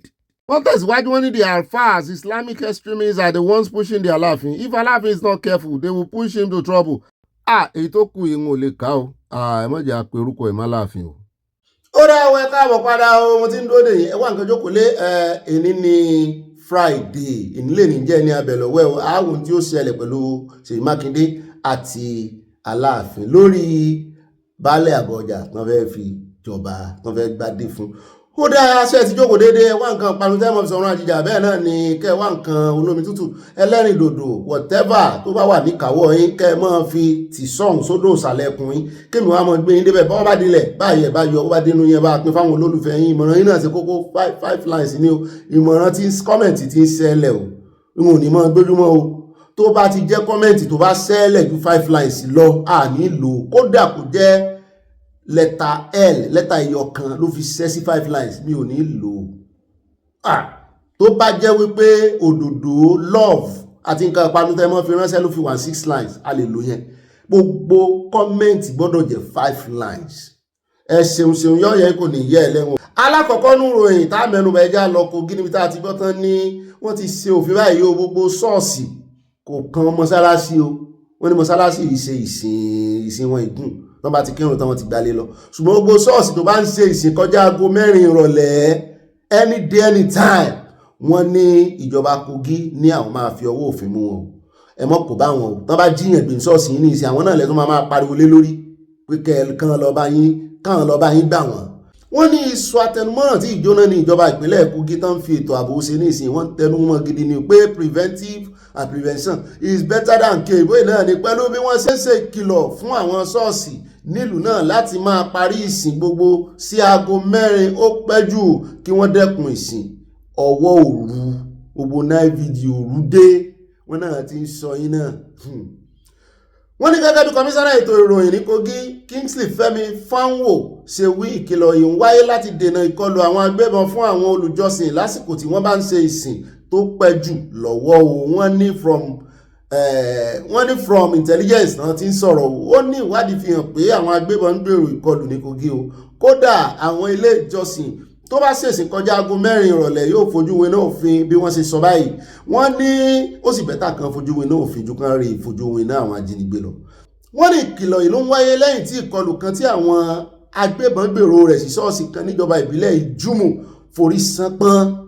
wọ́n ní Ọlọ́run ló náà kìlọ̀ o wọ́n ní ikọ̀ aláàbò ló dí wọn lọ́wọ́ ìkọlù náà ní bùbá wọn nígbà tí àwọn ẹ̀ṣọ́ náà yí ibẹ̀ po lọ́pọ̀ yanturu tí wọ́n sì kó àwọn nǹkan ìjà wọn lọ gẹ́gẹ́ bí Fáwọn ṣe fìdí ẹ̀ múlẹ̀ o nínú àtẹ̀jáde tí Fáwọn fi síta lọ́jọ́rú ló ti ṣàlàyé ìkọlù tí wọ́n fẹ́ ṣe sí ṣọ́ọ̀ṣì náà tí kò padà yọrí sí rere o. wọ́n ní ọ̀rọ̀ tí àwọn agbébọn náà bá ara wọn sọ fi hàn pé wọ́n mọ̀ pé ṣọ́ọ̀ṣì náà ń ṣe ìsìn alẹ́ mọ́ òru tó lè jẹ́ kí wọ́n wọlé sí wọn lára lójijì. Fáwọn sọ pé níṣe ni àwọn agbébọn náà lérí pé àwọn yóò rí òbítíbitì owó gbà báwọn bá jí àwọn èèyàn gbé ní ṣọ́ọ̀ṣì náà èyí tí í ṣe owó ìtúsílẹ̀ wọn pé àwọn mọ́tò táwọn rí tán páàkì sí ṣọ́ọ̀ṣì yẹn pé mọ́tò ńláńlá ni wọ́n ní a ti rí pẹ̀lú gbogbo ìkìlọ̀ tí à ń ṣe àwọn ṣọ́ọ̀ṣì kan sì ń ṣe ìsìn di òru a kò fi ààyè bẹ́ẹ̀ pẹ̀lú ìṣòro ààbò tó ń kojú wa lọ́wọ́ yìí wọ́n ní ẹ má fi ṣe ọ̀rọ̀ ẹlẹ́sìnmẹ̀sìn ẹ má fi ṣe sẹ́ńtímẹ́ǹtì ṣọ́ọ̀ṣì tán bá ti rí mo ní ẹ má kìlọ̀ fún wọn fúnra yín ni ẹ rè mọ́ àrẹ́sìtì wọn àrẹ́sìtì bẹ́tà ju kán wá jí wọn gbé lọ kí ló dé gan-an wọ́n láwọn òfin ìpinnu ìdojú ìjàpọ̀ ẹ̀sìn o tó ráwọn mọ̀ páwọn kan tún máa gbé mọ́sálásí kí ló dé tẹ́ẹ̀nìkan ti mọ́sálásí máa ń ṣe ìṣọ́òru àwọn kan náà wọ́n ti ń ṣe ìṣọ́òru ní ìsìn ṣé wọ́n ń ṣe ìṣọ́òru ẹ má fàṣejù tí ń gbà covid mélòó nù yín ló ṣèṣì covid yíyí gbogbo yín lẹ́sọ fáwọn ọmọ ìjọ yín pé ẹ̀rìn mọ́ wò wá lórí fóònù èyí tí ò ní kíní lórí Facebook nígbà náà wọ́n lè sí ṣọ́ọ̀ṣì sórí Facebook èyí lẹ́sìn mọ́ sọ fún wọn tẹ́lẹ̀ kàn mọ́ lò fóònù ní ṣọ́ọ̀ṣì ẹ mọ́ lò fóònù wọ́n èlò fóònù bíbélì gan wọ́n èlò bíbélì orí fóònù nígbà tí covid dé ẹ̀yin kọ́lẹ̀ lẹ́sẹ̀ ń sọ fún wọn pé connect us on phone wọ́n tún dá owó ìdá 10% lórí ẹ̀rọ àgbàgbé kí ló dé tẹ́ kì í ní ìmọ̀lára wà sensitive bí nǹkan ṣe ń lọ ń gbòòrò ó bá wá ṣẹlẹ̀ tán náà ẹ̀yin lẹ́ ọ̀pọ̀lọpọ̀ wọn lè sì máa kí àwọn ọmọ ìjọ láyà wọ́n máa kí àwọn ọmọ ìjọ láyà pé Ọlọ́run ní kí ó ṣẹlẹ̀ wọn lè jí wa gbé ẹ sì ń ṣèṣe náà sì jí gbé mo fọwọ́ sí o ìjọba ìpínlẹ̀ Kogi ilé ìtẹ́tí ẹ̀ ń ṣe lẹ́nu ọjọ́ mẹ́ta prevention tẹ́ mú yìí ó dùn mọ́ mi ká ní wọ́n ṣe mú lọ́kùnkúndùn ní Kwara rèé irú nǹkan báyìí ò ní ṣẹlẹ̀ ẹjẹ́ sáré dé Èkó níbi tá a gbọ́ pé ilé ẹjọ́ ti ju àwọn ọmọ China méjì sí ẹ̀wọ̀n mélòó bó náà ṣe wọ̀n tó fún wọn adájọ́ ilé ẹjọ́ gíga ìpínlẹ̀ Èkó Daniel Osiago ti ní káwọn ọmọ ilẹ̀ China méjì tí wọ́n tún jẹ́ adarí iléeṣẹ́ Genting International and Co Limited Wang Ayu àti Anzongozobzu lọ́wọ́ fi aṣọ pépé rògbò ọba lọ́gbà ẹ̀wọ̀n fún ọdún 16 ilé ẹjọ́ ní tàbí káwọn èèyàn náà san owó ìtanràn mílíọ̀nù 15 olówó tẹ́ fẹ́ gbà ẹ pa méjèèjì pọ̀ kán sanwó kan tún ṣẹ̀wọ̀n 65 ìyẹn 55 million naira kí nìyẹn fẹ́ bá dé kí náà ṣe wọ́n ní ẹ̀sùn tí àwọn èèyàn yìí ń jẹ́jọ́ lé lórí ni pé wọ́n ṣèrú owó lórí ayélujára àti ṣíṣe owó ìlú kúmọkùmọ owó ìlú wo náà ṣe kúmọ owó ìlú wà lọ́wọ́ wọn ni wọ́n ní ilé ẹjọ́ ní kán sí wọn sílẹ̀ sílùú fún ọjọ́ 7 náà kí wọ́n tó wá bẹ̀rẹ̀ ẹ̀wọ̀n wọn káwọn kọ́ lọ kí àwọn ará lé wọn pé ó dìgbà ó dìgbére o ọmọ ọdún mélòó ni ẹ́ lọ́wọ́ ẹ̀gbẹ́ bẹ̀ náà dàgbà sí àwọn èèyàn náà ló wà lára àwọn afurasí oníjìbìtì orí ayélujára 792 tí ọwọ́ àjọ tó ń gbógun ti ìwà àjẹbánu ní Nàìjíríà EFCC náwó gan ní ìpínlẹ̀ Èkó ní oṣù kejìlá ọdún 2024 náà ti ń bá ẹjọ́ ìbọ̀ níbi ìgbẹ́jọ́ tó wáyé lọ́jọ́bọ̀ ni àwọn afurasí méjèèjì náà ti sọ fún ilé ẹjọ́ pé àwọn jẹ̀bi ẹ̀sùn tí wọ́n fi kan àwọn wọn ní wọ́n plead guilty wọ́n ní ṣáájú ni wọ́n ti kọ́kọ́ jiyàn páwọn ò jẹ̀bi o àfi ẹ̀sà déédéé bóyá lọ́ọ̀yà àwọn ló bá ń sọ̀rọ̀ tán wá yí òun padà páwọn kúkú jẹ̀bi o bóyá kán má ba àwọn ẹ̀wọ̀n fún wọn púpọ̀ agbèfọ́ba tó yẹn prosecutor tó wọ́ àwọn afurasí náà lọ sí ilé ẹjọ́ Bilikisu Buhari Bala rọ ilé ẹjọ́ láti ṣe ìdájọ́ àwọn ọkùnrin náà nígbà tí wọ́n ti gbà pé àwọn jẹ̀bi ẹ̀sùn tí wọ́n fi kàn wọ́n ó sọ fún ilé ẹjọ́ pé ẹ̀wọ̀n gbére ní ìjìyà ẹ̀ṣẹ̀ àkọ́kọ́ àti ìkejì táwọn afurasí náà ń kojú tí ìjìyà ẹ̀ṣẹ̀ wọn kẹta sì jẹ́ ẹ̀wọ̀n ọdún 14 kí ló tẹ̀ wá fi wọ́n sẹ́wọ̀n gbére tẹ́ tún fi option owó sí. Buhari bàlá tún rọ ilé ẹjọ́ láti gbé ẹsẹ̀ lé àwọn dúkìá àwọn ọmọ ilẹ̀ China náà tó wà ní agbègbè Oyin Jọláyẹmí àti Bishop Olúwọlé ní Victoria Island ìpínlẹ̀ Èkó tí wọ́n ṣàwárí lásìkò tí wọ́n wádìí lọ́wọ́. Lẹ́yìn náà ni adájọ́ Òsíàgò dájọ́ pé kí wọ́n tún ra properties ní ìṣègùn rẹ̀ǹtì ẹ̀. Lẹ́yìn náà ni adájọ́ Òsíàgò dájọ́ pé kí Wang Ayu àti Oxo lọ sẹ̀wọ̀n ọdún 54 tàbí kí wọ́n san owó ìtanràn ẹ̀mú tó owó ìtanràn kó ń bẹ́jàrí àwọn tó yẹ kẹ́ fi sẹ́wọ̀n gbére. ẹnì kẹta wọn tí wọ́n jọ ń jẹ́jọ́ Audu Friday àmúmọ́ ọmọ Nàìjíríà wà ń bẹ́ẹ̀ ní òun kò jẹ̀bi ẹ̀sùn tí òun kojú tí ilé ẹjọ́ sì ní àwọn yóò tẹ̀síwájú pẹ̀lú ìgbẹ́jọ́ tirẹ̀ òun nìkan ni wọ́n ń ṣe tráyà rẹ̀ lọ báyìí òun yarí tiẹ̀ pé òun ò jẹ̀bi ń tòun o. ẹ jẹ́ àtẹ̀síwájú ẹ jẹ́ á lọ sórí ọ̀rọ̀ El-Rufai. látọ̀ fi fọ́nrán bí tá a ti kófìrí òun àti àwọn àsọmọgbé rẹ̀ arátìkù náà láàrin wọn torí pápápá tí wọ́n ti gba pásítọ̀tì ẹ̀ lánàá tó ti lọ lé náà ti lọ jọ ẹ̀ lé ká tó fi hàn yín. ẹ jẹ́ á kọ́kọ́ ka update fún yín. wọ́n ní gómìnà ìpínlẹ̀ Kaduna tẹ́lẹ̀ Malam Nasiru El-Rufai ti ní mímí kan kò lè mí òun tàbí dá òun dúró láti má tako ìjọba Nàìjíríà èyí tó ní ó ń fa ọ̀pọ̀ ìnira fún àwọn ọmọ orílẹ̀-èdè Nàìjíríà lásìkò yìí. lọ́jọ́bọ̀ ọjọ́ 12 oṣù kejì ọdún 2026 àwọn òṣìṣẹ́ aláàbò gbìyànjú láti fi òfin mú gómìnà Kaduna tẹ́lẹ̀ náà ní pápá òfurufú Nnamdi Azikiwe nílùú Àbújá olú ìlú orílẹ̀-èdè Nàìjíríà kété tó dé sí orílẹ̀-èdè Nàìjíríà láti Egypt yẹn lánàá. nínú ìfọ̀rọ̀wérọ̀ àkọ́kọ́ tó ṣe pẹ̀lú BBC lẹ́yìn ìṣẹ̀lẹ̀ náà Nasiru El-Rufai ṣàlàyé ohun tó ṣàlàyé lásìkò tí àwọn agbófinró fẹ́ mú. ó ní rògbòdìyàn fẹ́ bẹ́ sílẹ̀ lásìkò tí àwọn agbófinró dáhùn dúró tán ní kan òun nìṣó ní ọ́fíìsì àwọn nítorí wọ́n fẹ́ rí òun níbẹ̀ tó sì béèrè pé kí wọ́n fi lẹ́tà ìpè ní kan fi hàn ìyẹn warrant of arrest pé òun fẹ́ rí táwọn èèyàn ò rí lẹ́tà mú jáde ṣùgbọ́n wọ́n sì passport yẹn. bí mo ṣe ń sọ̀kalẹ̀ láti inú bàálù ọ̀dọ́mọkùnrin kan ó wá bá mi pé òun wá láti DSS tí wọ́n sì fẹ́ rí mi ní àgọ́ wọn. mo sọ fún pé mo nílò ìwé ìpè wọ́n ní àwọn yóò fún mi ní ìwé ìpè náà. nígbà tí a jáde àwọn olórí rẹ̀ wá bá mi tí àwọn ọ̀gá rẹ̀ wọ́n sì sọ bákan náà. mo fèsì tí ẹ bá ti fún mi ní ìwé ìpè ilé mi súnmọ́ ọ́fíìsì yín tó bá jẹ́ àjọ DSS mo máa lọ sí ilé mi tí ẹ bá ti ní ìwé ìpè ẹ mú wá bá mi. ẹ̀ẹ̀kan lè dá mi dúró ní pápá òfurufú pé kí n tẹ̀lé yín El-Rufai ṣàlàyé. ó ṣàpèjúwe ìgbésẹ̀ àjọ DSS gẹ́gẹ́ bí èyí tó tako òfin ẹ̀tọ́ ọmọnìyàn nínú òfin orílẹ̀-èdè Nàìjíríà. gómìnà tẹ́lẹ̀ náà ní ẹ̀rù kò bá òun rárá lásìkò tí òun lé àwọn agbófinró tó fẹ́ mú òun ní òun tanra rẹ̀ wọ́n lẹ́tọ̀ọ́ àti mú ọ tó mẹ́sùn náà fi kàn wọ́n ni. ó lójú ẹ̀sùn òfin Nàìjíríà fẹ̀tọ́ sí lóòótọ́ wípé kí wọ́n fìwé pé o ṣùgbọ́n ó lójú ẹ̀sùn tó bá jẹ́sùn tán fimú fínlẹ̀ dọ́dọ̀ rẹ̀ tó bá lọ ń jẹ mọ́ ẹ̀sùn terrorism òun ó wà mọ́ retí kan fìwé pé ọ àwọn ti fìwé pé ọ ni torí wọ́n mọ̀ pé ó bẹ̀ẹ́ sá lọ. ẹ jẹ́ agbọ́rọ̀ lẹ́nu àwọn bíi mélòó ẹ kọ́kọ́ bá ń tẹ fọ́nrán ẹ̀ sí ẹ jẹ́ àwọn ohun tí Àtìkù sọ ń bẹ̀. Democratic society is a society based on the rule of law. There was absolutely no need for you to be or try to be kidnapped, I would say, from the airport. I mean, they would allow you to return to your house and then invite you normally. You have very high positions in government in this country. You are a minister, you are a governor, and you successfully perform your functions. There was no need for them to try to embarrass you. By embarrassing you, they are entirely embarrassing the entire political class. And we condemn it in totality. And we will stand by you and we will protect their interests and the interests of every law-abiding Nigerian. And I hope they will learn from what they have seen today at the airport. Because people on their own, resisted the illegal way they wanted to perform their functions. What they don't seem to understand is that there could be a revolution in this country if they try to go out of law and order, because people will no longer accept violations of their human rights.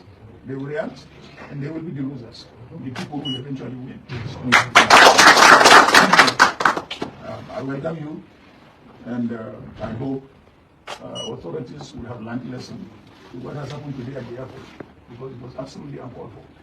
Certainly not in a democratic society, or supposedly a democratic society like ours. And we will continue to stand by you and also stand to protect our democratic rights. So I thank you very much for giving me the opportunity to come. Well, I came out of the plane, and a young man that is well dressed with a nice suit came to me and said, I am from the DSS, Department of State Security, and would like to meet with you in our office. I said, that's fine. Where is the letter of invitation? He said, my bosses have it. I will escort you to them. I said, I'm going through immigration. I have to do that. Just get me the letter. So he said, okay. But I noticed that as I started going, more and more people came out. Apparently, I didn't know because I slept through most of the flight, and even when we landed, I didn't call any of my guys to learn what was going on. But apparently, they had moved about 50 DSS operatives to the airport with the specific instructions that I should be detained, I should be abducted and detained. I will come to other details. But so we started working, but I saw more people coming out. You know, I'm a politician. I'm used to crowds. I'm used to people surrounding me. And then as we moved forward, we came to the point that I either go right for immigration or left for the e-visa. And the two officers came forward, one big fat one and another about my height, and said, we are from the DSS, sir, we are going this way. We need to go to your office. I said, I'm not going to your office. I'm not going anywhere until you show me a letter of invitation. Your guy said you have a letter. He said, no, sir. I said, if you don't have a letter, I'm not going. You know my house. I live very close to the DSS headquarters. I can even walk down there if you bring a letter of invitation. So I tried to turn right, and they tried to force me to go left. I said, look, don't touch me. I'm going with my passport to have it stamped. And I'm not going where you want. He said, you have to go to where I want. I said, even the president cannot tell me I have to do anything. It's a free country, it's a democratic country, and I don't have to do anything that I do not wish to do. So you are just a middle level or senior civil servant. The president cannot tell me what to do. Don't say I have to. It's inappropriate language. And I turned right. By then, of course, some of the passengers had come and began to form a crowd. So I turned right and I moved on, presented my passport, it got stamped. And remember, before you stamp the passport, a DSS operative has to look at it and then hand over to the immigration officer. This was done. If there was any issue that is really official, the DSS operative would have told me we've been asked to hold your passport. So they stamped, gave me my passport, and I walked out. But these guys were still following me, saying I have to go with them. I said, you are wasting your time. I'm not going. I'm a citizen of this country, and I've been in government long enough to know the process, the procedure for any investigation. You are free to invite me, and I have been in government long enough to respect institutions. So just give me a letter of invitation. If you don't have a letter of invitation, forget it. I'm not going. But he felt that he could take me by force with the 50 armed DSS operatives he had. But by then, the crowd had become bigger. Passengers from the plane that came with me, as well as the people that came to receive me, now surrounded and said, that's not going to happen. They came up with a second scam. Where is your passport? I said, it's just been stamped. You saw it stamped. Yes, and then one of the immigration officers that is their surrogate said, no, we want to check something on the passport. I said, sorry, once the passport is stamped, it's my private property. And I held on to it. But one of my aides quickly took it away from me, maybe thinking that he would protect it better. That's the aide that got beaten up, and they seized the passport from him. They beat him up? They beat him up. If I had the passport with me, I would I would not be talking this. So this is essentially what happened. They were overpowered.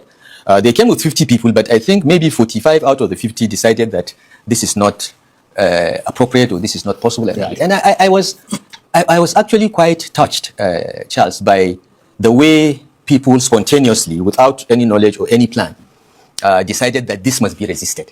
And I think it portends a danger that the security agencies need to have a rethink.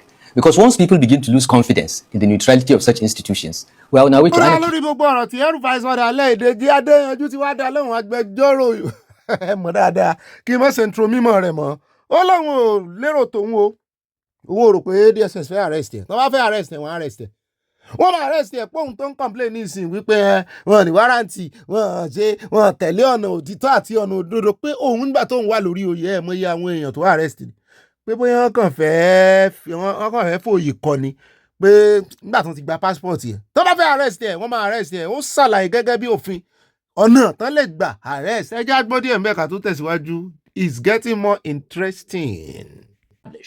You know, I am not convinced that there was any plan to arrest him. I am not convinced from the clip.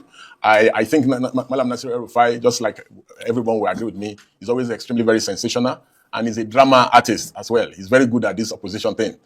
He knew what he was doing, and when he came in, he came very prepared for cameras. So I think that they wanted to target his passport, and the DSS actually got his passport. I think that was what they wanted to get. Nobody planned to arrest him. If there was a plan to arrest him, for sure they would have arrested him. And you know, even Malam El-Rufai, I believe he has read some of our extant laws. You can be arrested with probable cause. You can also be arrested with warrant. Yeah, but the point is making is that it is the police who make those arrests, don't worry, not someone else. Listen, probable cause is a province of the police. Let me give free tutorial to Malam.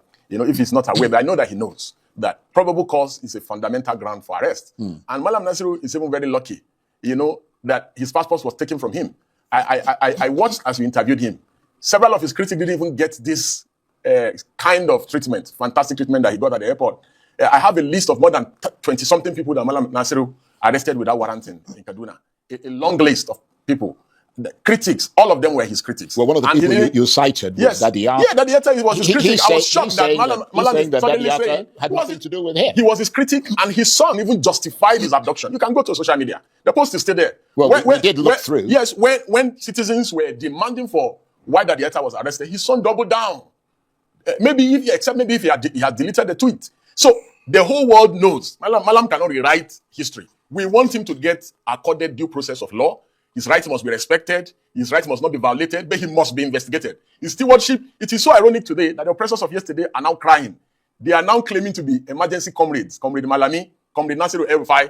You understand? Very soon, we have also seen some comrades at the barricade some few days ago. So the people who oppressed, who mobilized thugs to attack us at the barricades, who violated our rights, who mocked us and said protest is for enemies of the state and enemies of the government, are now resorting to protest. So it's an irony of some sort, no matter how you look at it. And assuming without even conceding that the DSS targeted his passport. The reason in my mind, I think Section 2 of the DSS instrument regulation, which is in compliance with the NSA Act, gives the DSS the power to seize someone's passport if your name is on the watch list. Of course, he knows, I'm very sure that Malam, he has said it now, that he knew that the security agencies were looking for him. He has admitted that he had written to the EFCC that they were looking for him. He has also alluded to the fact that the ICPC is investigating him. Well, the ICPC has now written to him. Now, so but at that time they hadn't written to him. Now, so if these agencies, and they didn't have a warrant. If the security agencies were looking for you and you are aware, why are you creating the drama there? No. He was, no. Let's clarify that point. I'm not his spokesman, but let's be clear on what he said. Okay. He received a letter of invitation from the EFCC. Okay. He arranged with the EFCC a date when he was going to be there because he was abroad. His right, yes. Yeah, he was going to be there on the 16th of February, which is Monday, and he intends to be there. The people who came to pick him up at the airport had nothing to do with the EFCC. I don't think anybody planned to pick him up. That's what he said. If they had planned to pick him up, they would have arrested him. I have been arrested several, I can't count, maybe like 20-something times. Just the massacre of Shiites in Kaduna and the children of Sheikh Zakzaki. Sheikh Zakzaki was weird. And you see, my view is that I don't believe that anybody was trying to arrest him. In my view, what I believe is that because he was already put on a watch list, you know, this same thing happened to Natasha Akpoti. This same thing has happened to my very good brother and friend, Omele Shore. Immediately they put you on that watch list. Just take a look at Section 2 of the DSS Instrument Act. Immediately they put you on that watch list. It goes without saying that the first thing they will target is your passport. So I think in the process of targeting his passport, knowing him for who he is, everyone knows Malam. Yeah, but they could have just come and asked him for his passport. If they asked him, he would never have given initially them. They didn't ask him for that. They said, come with us. Yeah, so he will never have given them his passport. Neither will Shore give anyone his passport. Neither will Natasha Akpoti have given her passport to anyone. Right. So what they do is they just confiscate the passport. And I believe that they've gotten his passport. Yeah, they finally did. They finally got it. Yeah, so but it I goes mean, without saying. You welcome you home, and I hope you will continue to ensure that there is a democracy, rule of law in this country. So thank you very much. I apologize for coming too late because I had so many rules, at home waiting for me. Ẹ káàbọ̀ padà náà lẹ ti gbọ́ yẹn o, wọ́n ń fìtínà àwọn ni torí pé àwọn jẹ́ ọmọ ẹgbẹ́ alátakò, ọmọ ẹgbẹ́ òṣèlú alátakò. Bẹ́ẹ̀ náà nìkan nú àwọn ọmọ ẹgbẹ́ ADC náà ganu sí Michael Jackson gbọ́ bíntín lẹ́nu rẹ̀ bí tó náà ti ń sọ wípé kò bófin mu kò lẹ́tọ̀ọ́ pé wọ́n ń fìtínà àwọn ni wọ́n ṣe mú Malami náà nìyẹn. Mo ní sọ wọn bóyá Malami ti dákọ̀ rẹ̀ nígbà tá ń ṣe ìfọ̀rọ̀wérọ̀ pẹ̀lú rẹ̀ bóyá ó dákọ̀ rẹ̀. ó dẹ̀ bá ń tẹ̀sí ẹjẹ́ àgbọ̀rọ̀ lẹ́nu tiẹ̀ náà díẹ̀ ni ó mọ̀jà pẹ́ lórí ọ̀rọ̀ wọn. Law enforcement agencies are taking another best for us. This is a citizen of Nigeria who is well established, who cannot escape the arms of the law, and to waylay him on his return to the country at the airport doesn't give us the best of images. And I think, just like he rightly said, he needed an invitation. If you're an agency that you can invite somebody to come to be interrogated, the proper thing to do is to invite the person, and it's only when he fails that you attempt to use coercion to get him to come to interrogate. I think he would be saying he needed an invitation. That's simply what he was asking for. He said, give me an invitation, then I will come. And there are rules for serving, processes on people. If you want to have somebody come to you for interrogation, you have to write to him and deliver in the proper way. If you can't get him, there's also a process of delivery that you can do, a substituted process. So it is only when the direct delivery phase and then the substituted process fails that you begin to, apply the kind of, process that they were trying to enforce to the airport.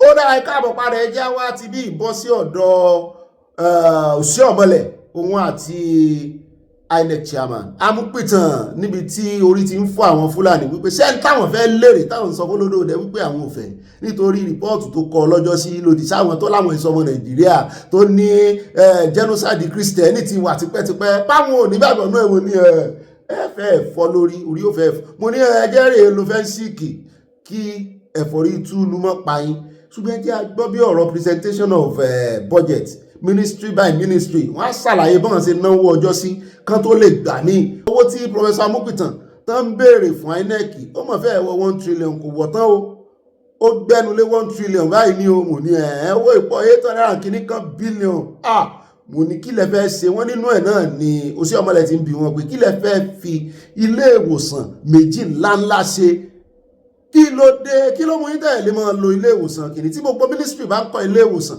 ministry of aviation náà kọ́ tiẹ̀ ministry of power àwọn náà kọ́ ilé ìwòsàn kí ló dé ilé ìwòsàn Nàìjíríà wà ń bẹ àwọn dókítà pọ̀ ń bẹ ẹ lọ bẹ láwọn ẹni ẹlẹ́ni ṣùgbọ́n àyà ló dáa ò torí wọ́n máa ń ṣe àwọn òṣìṣẹ́ wọn léṣe àwọn jàǹdùkú nígbà àdìbò mú ní àyà fọ̀rọ̀ lẹ́jàre wọ́n sì ṣe wọn léṣe àwọn ilé ṣé àwọn hospital láwọn ò ní gbà wọn ni ó rẹ̀ bá hàn ní sanwó dókítà tó máa gbà síbẹ̀ àbí irú bọ́jẹ̀tì wo nìyẹn ebe tó dìbò náà pè wọ́n fún ẹjẹ́ agbọ́rọ̀ lẹ́nu ẹ̀ wọ́n ṣe yanjú ẹ̀ láàrin ara. We also have election administrative costs, which is 92,311,591,396.58. We have election technology costs, which is 209,205,589,977.70. And finally, we have the election capital costs, which is the sum of 154,904,529,641.94. The total proposed budget for the general election is the sum of 832,169,906,287.67, with a miscellaneous expense of 41,608,495,314.39. And now the grand total is 873,778,401,602.08. I do not think with profound respect that INEC need hospital, private hospital, INEC hospital too in Abuja. You have offices in the 36 states. You mean if INEC officer in Benin is sick, he has to come to Abuja for treatment? Why do you have to have your INEC hospital? Do you have INEC special disease? I don't think so. Because this is an area we can avoid so that you focus on your core mandate. Your core mandate is not medicine. It's not healthcare. That's the mandate of the Ministry of Health. And if INEC people in Abuja needs quality healthcare and you think you are not getting it, we talk to the Minister of Health. But honestly, sir, INEC has to be restricted to its core mandate, namely to conduct free, fair, credible election, not to be running hospitals. We don't have that competence. If INEC man has a prostate problem, we are going to have because you have a lot of men who are in their 60s and 50s. Are you going to create a urologist? If you have if INEC child has a problem, you are going to have a pediatric doctor. I think these are things. This is God displacement. With due respect under your leadership, let INEC return to its core mandate and not go into the issues of healthcare facility, running to hospitals. The man sitting next to me is from Akwa Ibom. He's going to travel from Uyo to Abuja. If INEC president has this, even those in Lagos, you are going to fly from Lagos to Abuja for treatment. Prof, these are the avoidable ways which you can deal with. I'm talking of general term now. You didn't start it, but if your professor started it, you can terminate it and rechannel the resources to where you need the most. Thank you, sir. I second the motion in total that, as you said.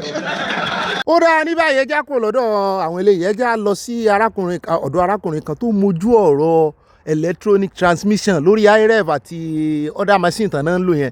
Wọ́n ní irọ́ náà ń pa fún yín, àṣírí ti tú ẹ wá lọ gbọ́n tí wọ́n sọ o. Wọ́n ṣàlàyé bí kinní yẹn ṣe ń wọ́ọ̀kì. Wọ́n ní India gan. Wọ́n ní irú kinní náà ń lò ń bẹ̀. Wọ́n láwọn ò sì lo network, wọ́n lo network kankan.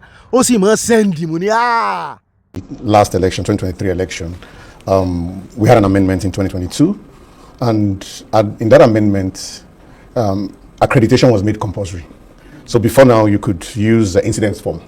So in 2022 amendment, it was made compulsory that you must be accredited, up to the extent that if the beavers is not working, elections will be suspended until a functional one is provided. And these same beavers have the capability of accrediting all registered voters within that polling unit. It is the same machine that is used to snap the results and transmit the results to IREV. Right. Actually, so Charles, let me explain this a bit further. Actually, as briefly as you can. Okay, as briefly as I can. It's supposed to transmit it to 2 locations. So once the beaver snaps it, it transmits it to IREV, 1. IREV is for viewing purpose. Right. Then there is the collation system, INEC collation system, that is supposed to be used for collation, right? And INEC regulation clearly stipulates this. Now, the argument that the Supreme Court held on to was IREV is not a collation system. But the lawyers of INEC did not go with the collation system that they have, which should also have the information. Right. So at the point of snapping, whether you have network or not, it's like my phone. It's like your WhatsApp, right? So your WhatsApp, once my WhatsApp is offline right now, once I turn it on, if somebody has called me right now, I will see the missed call. So once you take your information, you snap your information, you click send, it is retained in the memory that cannot be tampered with until you get to a point of network. So it can function with or without network. But as soon as it hits network, it then transmits and leaves the system automatically. Right. Okay, let's take this systematically. Yes. Because you have said, I'll come to the WhatsApp analogy, but you've said that once the result is snapped and uploaded, it is stored in memory and can no longer be tampered with. Technically speaking, what is it that makes it tamper-proof? Is there encryption? Is there time stamping? Hash verification? What safeguards guarantee immutability? Okay, so the beavers, the machine, has lots of safeguards built into it, including being geotagged.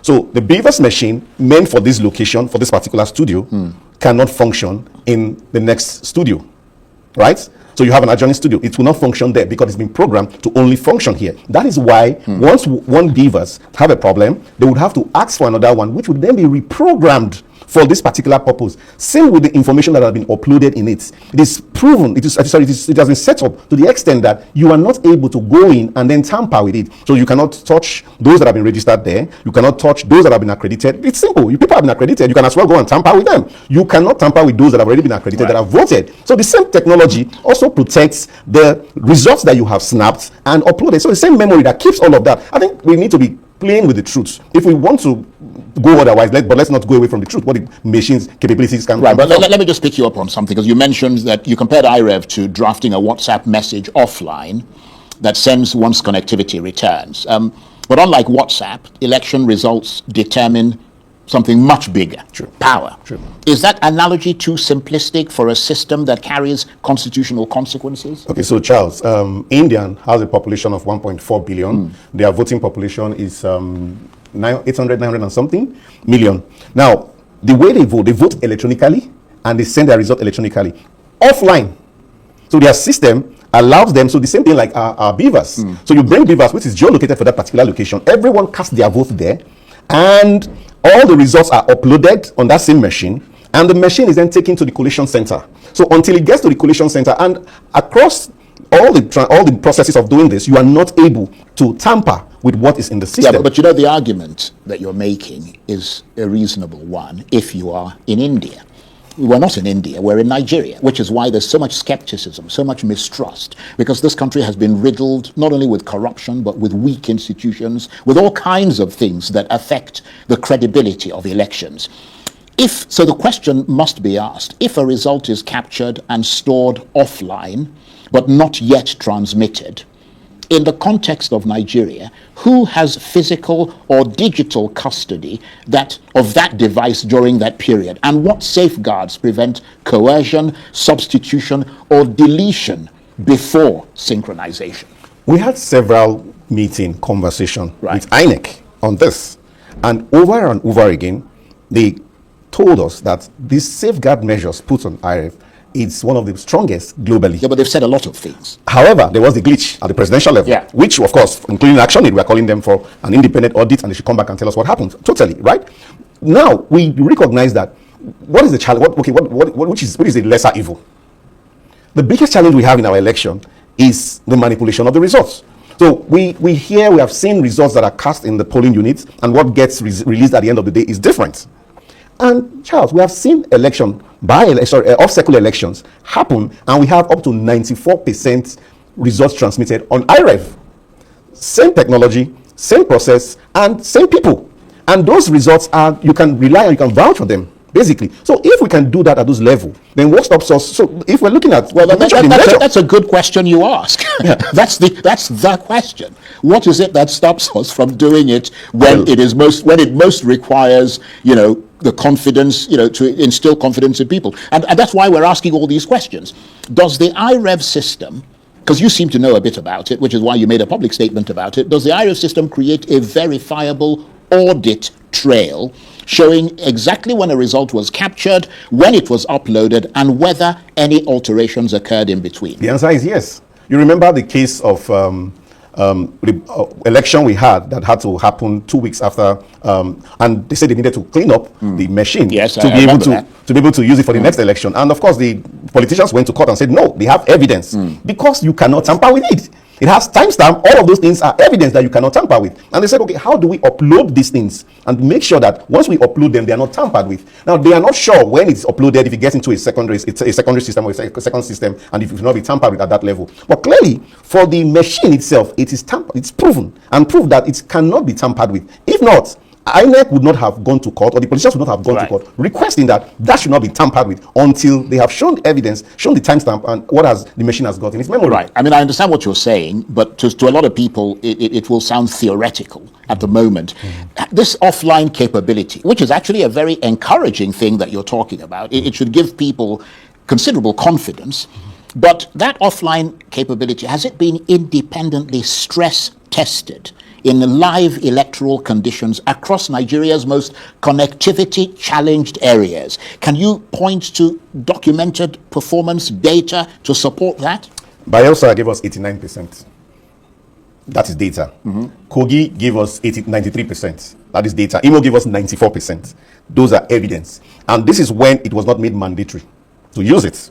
So now we're saying that if it's made mandatory, the onus now lies... No, but was that offline capability? Both off and online. Right. So both off and online. Right. So worst case scenario is, could it be that it was the offline that gave us those 11 or 6 or 7% that we could not get 100%? Or we got up to 94%. If we got up to 94% at those times when it was not compulsory, what happens if the law makes it mandatory for us to make use of it? We would then deal with all the surrounding issues that would have given us less than 100%. Right. I think that's where our theory is based on. And those in INEC, they've not come out to say otherwise. INEC has consistently said that they have the capability to transmit the results of all elections. However, we had issues with the presidential election, which we have asked for them to come back and report on us. And what have they, up till now, no? We are still asking them, we're still putting them under pressure. And of course, we expect INEC, for instance, to speak out more on these issues. I know they might be careful because, of course, they went today to defend their budget. They are careful in engaging this kind of conversation. What did you make of that budget? 873 billion? So their total budget for this year, it's 1.04 trillion naira, right. A trillion naira budget. So INEC's budget keeps increasing. And of course, we're like election year, this is major election budget. So 830 something billion. And of that, about 210 or 208. It's for technology. It's for technology. Right. So if that is for technology, we are investing so much of the resources, 20% of the about 20% of the budget this year. So you expect technology. results. We expect results. Right. We expect that we should maximize the technology and let it work for the people. Right. Now, the Senate, let's move a little bit wider, because I know you've been following this quite methodically. The Senate restored electronic transmission, but remains silent on whether it must be real time. From a technical standpoint, because you've become our technical whiz kid in here, I mean, is real-time upload realistically achievable nationwide, or are we setting expectations that technology cannot consistently meet? So I think when there is a will, there'll be a way. I think that's my take on that. Right. For us to talk about real time for us is when you are connected to the internet. Right. Right. And if the Beavers is not connected to the internet at a particular location, so at the polling unit is not connected to the internet, but it's in the memory, should be taken that once it gets into a network coverage area, then automatically the result is transmitted. Right. If we have established that the result is saved into the memory in the offline version, so as soon as it gets into an online version, or gets into online, that's what it gets it transmitted automatically into an online version, then the result just goes. So that shouldn't then be an excuse for us not to use the technology. Yeah, but you know that many Nigerians fear that any delay between, and they have good reason to be afraid, given the experience they've had in the past, that any delay between polling unit declaration and iRev upload creates room for manipulation. Does offline functionality reduce that risk, or does it actually widen the window for human interference? Charles, it's the same question I've asked you before in a different way. Charles, let me ask you, let me respond this way. Which is a lesser evil? Leaving the result collation and calculation in the hands of individuals that over the years we have seen manipulation of this result, or trusting technology, which other countries we have seen done, and even in Nigeria we have used this technology and we have seen that to a large extent it is giving us the results we desire. So which would you rather go for? I would any day reduce the human element. Let us reduce the human element, and we have done that in the accreditation years ago. We must use incident form. People use thousands of incident forms to manipulate the result. So now they know that they can no longer do that. So where they wait for us, or where they wait for you and I, is in the collation of the result. And we're saying, no, let us straighten that out. We have straightened the whole accreditation aspect out. Let's go to the result collation and straighten it out. And just to say, it does not just stop in transmitting it from the polling units to the collation center, because you have about four locations for presidential election. You have the polling units, you have the ward collation center, you have the local government collation center, you have the state collation center, and you have the national collation center in the case of presidential election. So all of these locations must be able to transmit the result once it is finalized electronically. I think that's our demand, and the good thing is that the House of Rep agrees with this, and we stand solidly behind it. So we're hoping that the conference committee, for the sake of Nigerians, participation is a right. So what would you say to Nigerians now, because of this offline revelation that you've made? Should they feel more comfortable now, more confident in the system? Okay, so tomorrow we're bringing some experts together, right? Legal experts, judges and all that, to look at the interpretation, the meaning of this, including possibility of going to Supreme Court. What will the Supreme Court do with this kind of the bill that has been passed? If for instance, we go with that of the Senate, or we go with that of the House of Rep, what is the implications? So Nigerians will know. We will then come back and feed back to Nigerians detailed what it means and the implication. What Nigerians should do is, Nigerians should be interested. It is beyond having 30 governors in a political party. That is good. It is even it's of a higher stake than the tax bill or the tax acts that we currently have. This is determining who becomes my president, and if you perform well, we bring you back. If you do not perform well, but let our votes count. I think that's the conversation that's here. That's the real conversation here. here. It's not about we just love technology. It's not about loving technology. It's about the right of the citizens to hire and fire. Yes. And guaranteeing that their votes count. Yes, that should not be tampered with. Yes. Okay. Andrew, it's been great to talk with you and to see you again. Andrew. Ó rẹ káàbọ̀ padà, ẹjá wáyà lọ́dọ̀ àwọn League of Affairs àbí ká tiẹ̀ mọ́ ka ọ̀rọ̀ wọn sí. Anyway, ẹjá mọ́ ka ọ̀rọ̀ wọn sí. Wọ́n náà sẹ́ ẹ̀dá League of Affairs lẹ́sàn-án tí àwọn táwọn recognize Sultan. Ṣùgbọ́n ẹjá mẹ́nu lé ọ̀rọ̀ Gumi, torí tẹ́lẹ̀ àwọn ará wọ́rọ̀ tí wọ́n ti lọ ṣe ìkọlù tán pa àwọn èèyàn rẹpẹtẹ ló dàrẹ́tì ọ̀rọ̀ rẹ̀ sí, ṣùgbọ́n ní ìsìn wọn ní gbogbo Yorùbá ní báwí. Ó sọ wípé Yorùbá must accept law for peace to reign. Wọ́n ní you cannot be a Muslim in Yoruba land without accepting Sharia. Túmọ̀ náà ni pé dandan ni.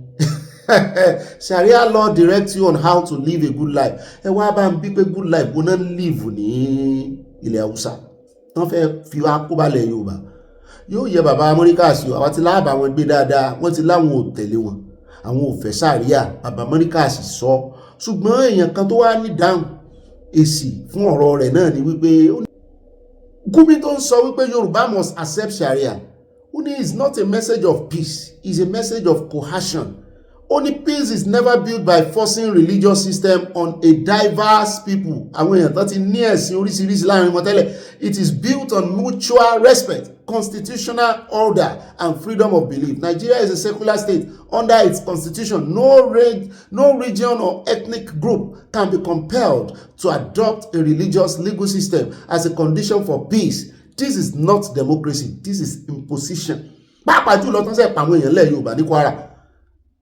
Lé o wá ń sọ pé tí peace bá máa wà, wọ́n gbọ́dọ̀ sí Sharia. Yes, Sharia provides moral and legal guidance for Muslims who choose it. That is their right. But faith cannot be enforced on a plural society. Yoruba land is religiously diverse. Muslims, Christians, and traditional believers have coexisted for generations. Only if Sharia guides Muslims on how to live, let Muslims practice it within bounds of constitution. But no ethnic group should be told that peace depends on surrendering to a religious legal framework. Nigeria's strength is in diversity. Peace comes from justice and fair. Mo like it dáadáa kò tí ẹ̀ sọ kọ́ wọn bẹ́ẹ̀ ó wà bẹ́ẹ̀ orúkọ Solomon ni orúkọ wọn. Mo ní sùnmọ́ ìmọ̀ wulẹ̀ làágùn jìnnà àwọn tí ó mú wọn ti dé òun ló dífá fún bíìlì tán fẹ́ gbé kalẹ̀. Mo rí fọ́nrán bí tí Riley Murray ti ń sọ̀rọ̀ ó ní intro bá ń tẹ fọ́nrán yẹn sí bàbá lè lò á lò ó bàbá lè lo voice yẹn bàbá lè lo gbogbo tó sọ wọ́n mọ̀ sọ ṣùgbọ́n ẹ mọ̀ rí ẹ̀dá rẹ̀ lórí agbágbé. Only I introduced the Nigeria Religious Freedom and Accountability Act of 2026 with Rep.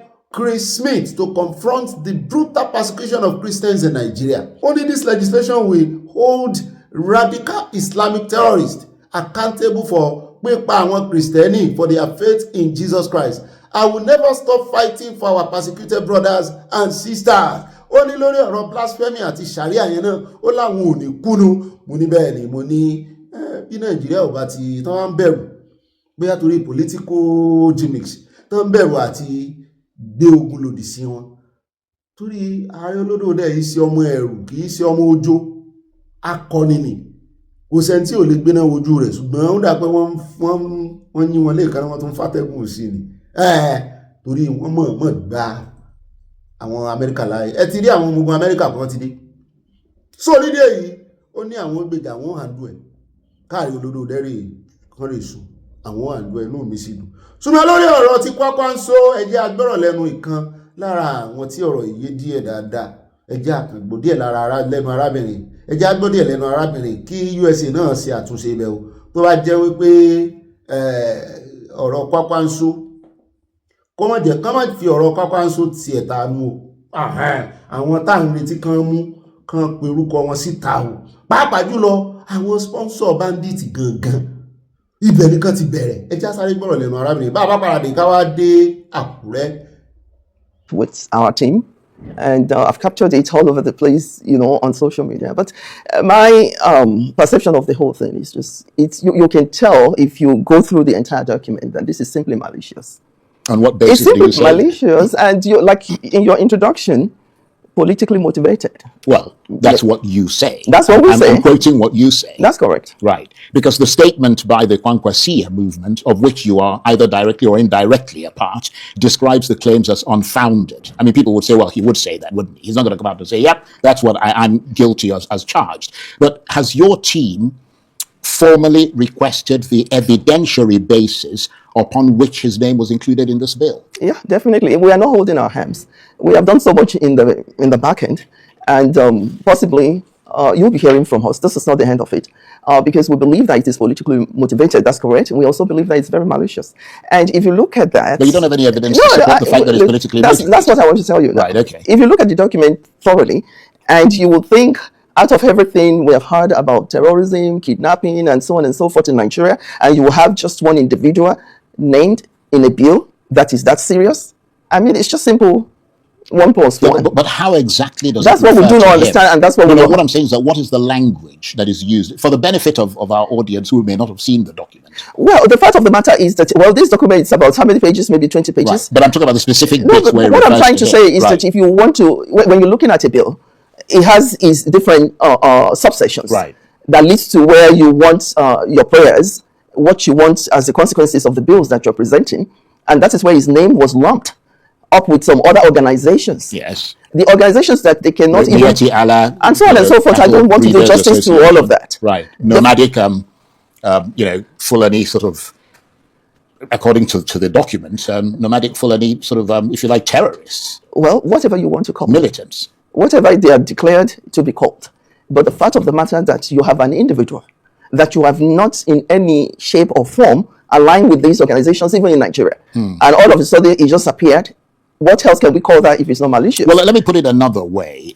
Critics often point to the expansion of Sharia-based legal systems in northern Nigeria. Can you state clearly that during Senator Kwankwaso's tenure, whether there were any documented cases where religious minorities were disadvantaged under his administration? Well, I cannot point to any document that will say, look, this is a man, let me, even before I go there, before he becomes a governor or before he became a senator, he is an individual, he's a person. He's a person of character, of a good character. He's a person that is a nationalist. He is a person that, I'm a Catholic, I work directly with him. He's a running mate in 23.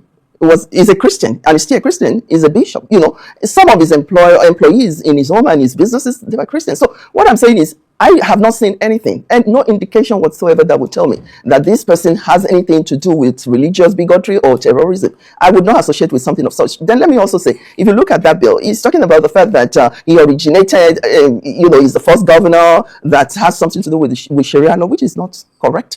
So that is how I want to present it to you, that it is seriously malicious and it is politically motivated. A lot of things that are out there may not be exposed to, ordinary Nigerians. Okay, I understand that fact. But when you are talking about Sharia, you are talking about terrorism, there is no way his name should even come up in the first place. And the issue of Sharia, it's based on the Constitution. It's not a one-man thing. It's not a one-state thing. Everybody knows that. Even the people that really believe and was very straightforward at the beginning of the Sharia, you didn't mention that. So what else can you call it if it's not malicious? Ó rẹ̀ káàbọ̀ padà ẹja wa lọ sóńdò wọ́n ní ibìkan wà tó ń jẹ́ ìlú ààbò community kan bẹ̀ wọ́n ló súnmọ́ Àkúrẹ́ náà báyìí èmi náà rí fọ́nrán yẹn àgbè níbi tí àwọn aráàlú ti dúró sójú ọ̀nà tán ṣe protest wọn jẹ́ kí mọ́tò kọjá wọ́n ní wọ́n jíyàn kan gbé wọ́n pa àwọn èèyàn lára wọ́n pa wọ́n lára wọ́n ní ṣùgbọ́n ọwọ́ ti tẹ àwọn afurasí mẹ́rin báyìí wọ́n ní ẹjẹ́ àwojú wọn ṣe máa fojú wọn hàn wá ẹjẹ́ àwò bóyá àròjú wọn tàbí àgbọ̀rọ̀ lẹ́nu wọn bóyá wọ́n sì bá wọn narrate story wọn ni ẹ bá ń tẹ̀sí pápápá. Yeah, Ilu Abo, we maybe to make some arrests, but because the investigation is still ongoing, that's why we have not been able to bring it to the public. Ilu Abo, I think we've arrested about four suspects now.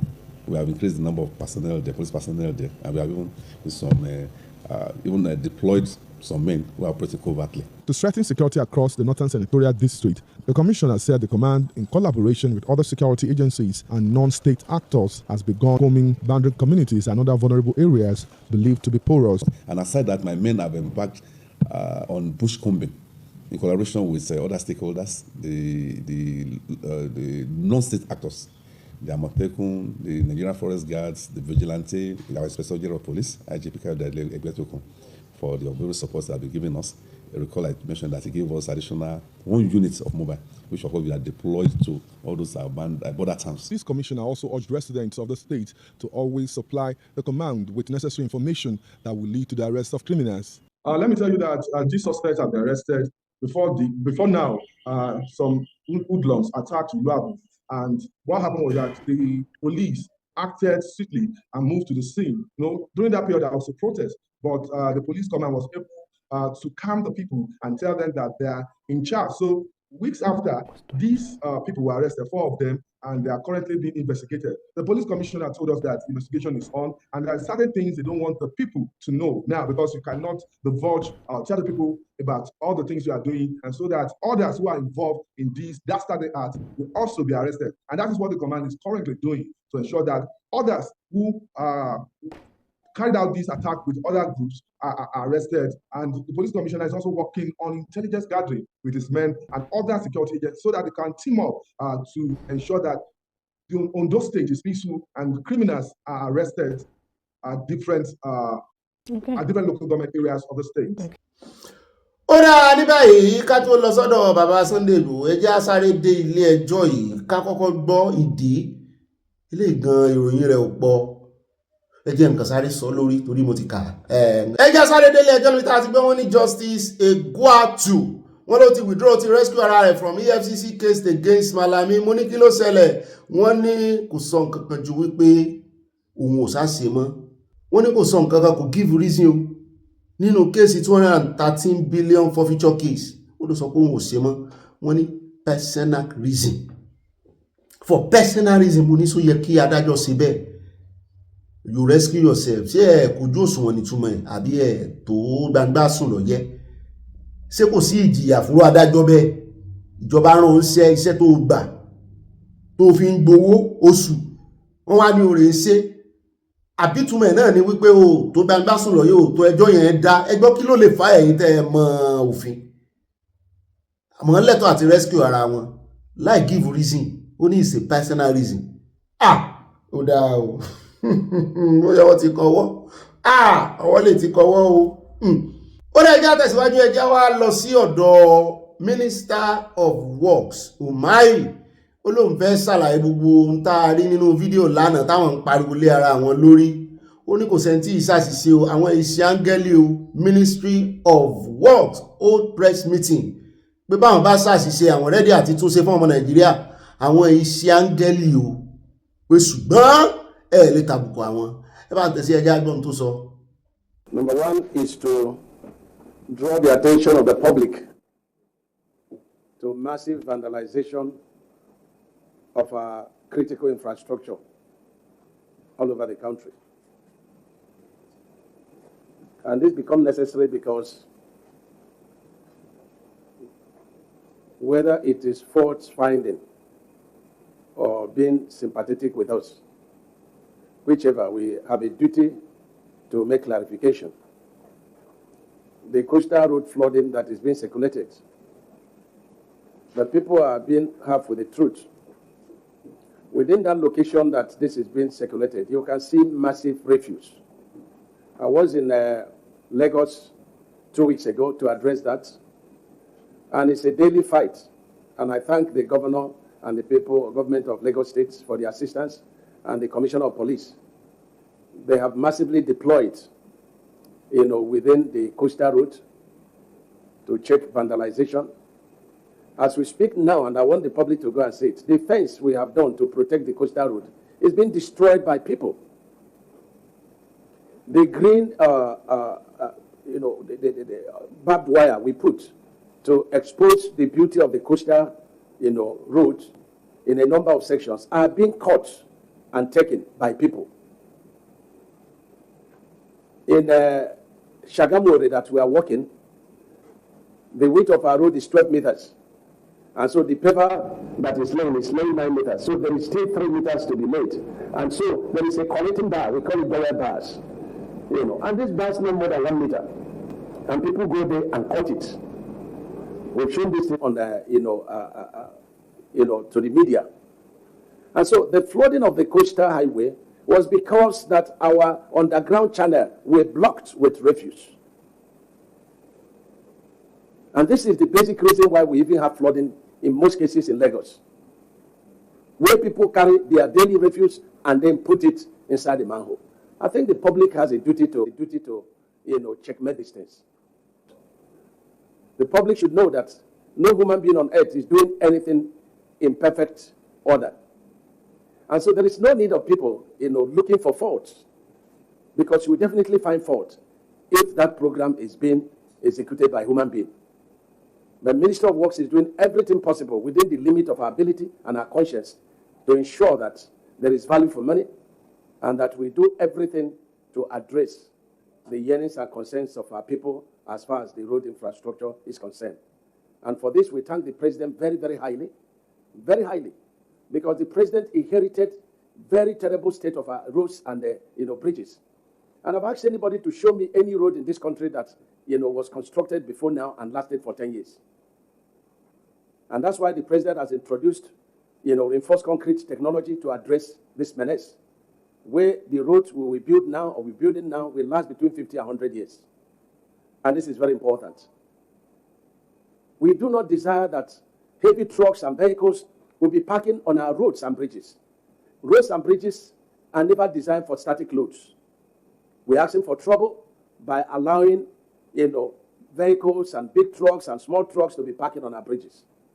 We have very big issue on Terminal Bridge and big issue on Kata Bridge, to the extent that by our investigations, by the stakeholders meeting, by the experts of consultants, Kata Bridge has to be demolished. But we are doing everything possible to offer first aid so that we can use it for the next 3 years that will be the lifespan of the next, of the new construction. And what happened to these two bridges? People harvesting the sand under.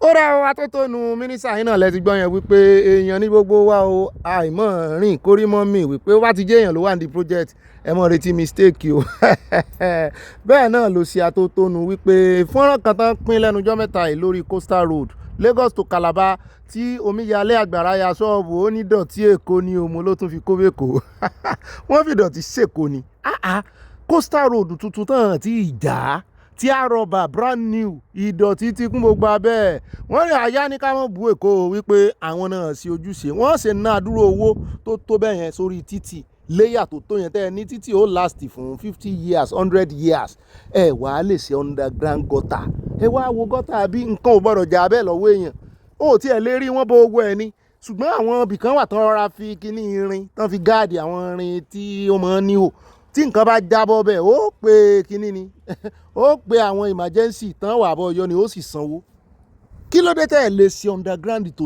jìn sísàlẹ̀ àti pé ẹ̀ tún wá bò ó kí ló tẹ́ ẹ̀ lè ṣe gọ́tà táwọn èèyàn ó bò àti tí ó ní cover tí ò ní sí ọ̀nà táwọn èèyàn ń gbà da ìdọ̀tí sí tó yẹ pé inú canal ńlá ni ó sì rè dà sí àbí kó rè dà sí ibi ẹ bá rí ẹ wá ní ẹ ń tẹ́wọ́ pẹ́ẹ́pẹ́ẹ́pẹ́ ṣé ó wá jẹ́ ìrọ̀lẹ́ ọjọ́ tẹ́ ẹ lọ sọ̀mìtì bọ́jẹ́ẹ̀tì tẹ́ ń wówó mi ìrọ̀lẹ́ ọjọ́ náà lẹ̀ ń wá tamọ́ àtamọ́. ó ra ẹ̀ka àbọ̀ padà atótónu rẹ̀ náà láti dìfẹ́ǹdì ara rẹ̀ ní amọ̀tún yọ ọgbọ́n ẹja sáré fi lé ìkún wọ́n ní Fubara wọ́n ló ti dissolve gbogbo àwọn executive kìíní ẹ̀ council ẹ̀ àti commissioner àti wọ́n ní gbogbo wọn pátápátá ó ní òun ti dissolve ẹ̀ kété tí òun àti ọ̀gá rẹ̀ parí ìjà tó ń pè lọ́gá rẹ̀ padà ó rí recognize ẹ̀ pé ọ̀gá àwọn ni wọ́n identify pẹ̀lú Wike mo ní ṣe ń tán jọ fẹnu kò sí nìyẹn làwọn èèyàn bá tún bínú wípé Fubara gan gbogbo àwọn tó jẹ́ loyalist ẹ̀ pátápátá mo ní ó ní gbogbo wọn ló ti dànù bí omi sanwó mo ní tẹ́lẹ̀ nǹkan ó ti ṣetán peace pẹ̀lú ọ̀gá rẹ̀ nù Wike ló ní Rivers ó ti rí i pé wọ́n yọ òun lẹ̀ àti wípé kò ní sẹ́ni tí ó gbà àwọn ọmọlẹ́lẹ̀ kẹta àfi tó bá wá jẹ́ wípé gbogbo eléyìí tí wọ́n ń ṣe ní ìsìn àmọ́ àwọn tí ó kù bẹ́ẹ̀ bóyá àwọn èèyàn Wike ni bóyá Wike ni ó mú líìsì fún tán jọ ṣèjọba torí kò ní fẹ́ pa àwọn èèyàn rẹ̀ tí ń tì wọ́n ti lu ọ̀gá rẹ̀ òun náà ti fẹ́ fọwọ́ wẹwọ́ báyìí kọ́wọ́ lè mọ́ bóyá yóò wá ṣẹlẹ̀ kejì àti ìmọ̀ second time kàmọ́ ò bóyá Wike náà ó sì play ẹ̀ ṣùgbọ́n ẹ̀mí Wike gan ó rè mọ́ dúpẹ́ nu yàrá yóò rè bọ́ra sí ìwòye ọmọ dá dúpẹ́ ni wípé ọmọ ìfẹ́ gbẹ̀mí o ẹ̀rí bí ṣe ń mí túpẹ́túpẹ́ lọ́jọ́ sí àwọn àmọ́ gbogbo àwọn tó bá kó bẹ́ẹ̀ o bóyá àwọn aráàlú fi gbé ta wípé àwọn ọmọ wọn rí kì í ṣe èèyàn àwọn èèyàn Wike ni á o ibo ni àwọn Rotimi àmì ti fẹ́ fojú sí ní ìsìn ó dà ní rí báyìí rẹ̀ kankan kò sí wàhálà kankan in fact ẹ mọ̀ wọ̀rí Ọlọ́run ẹ mọ̀ wọ̀rí bàbá ti padà dé fúlì ìjọba náà sì ti ṣetán láti ẹ mọ̀ wọ̀rí gbogbo nǹkan kọ́ lẹ́yìn mọ̀ gbọ́ lẹ́nu wa àwọn nǹkan kan wà a kò ní dórí ẹ̀rọ àgbàgbé mọ́ tó bá wọ ẹ lẹ́nu ó sọ ṣùgbọ́n ẹ̀yin ti bàbá wa ẹ̀yin ti ìdílé aláyọ̀ ẹ mọ̀ wọ̀rí ara yín o kò sí problem o ojú ọ̀nà láwa o àyẹ̀bá o yóò yá kò ní yẹ̀lẹ́ ànírí jù báyìí lọ́wọ́ àdúrà ní ẹmọ́ ìgbà fún bàbá Sunday Igboho ẹ ń bá máa wẹ̀ gbà ìgbà àwa tá a mọ ọpẹ́ dá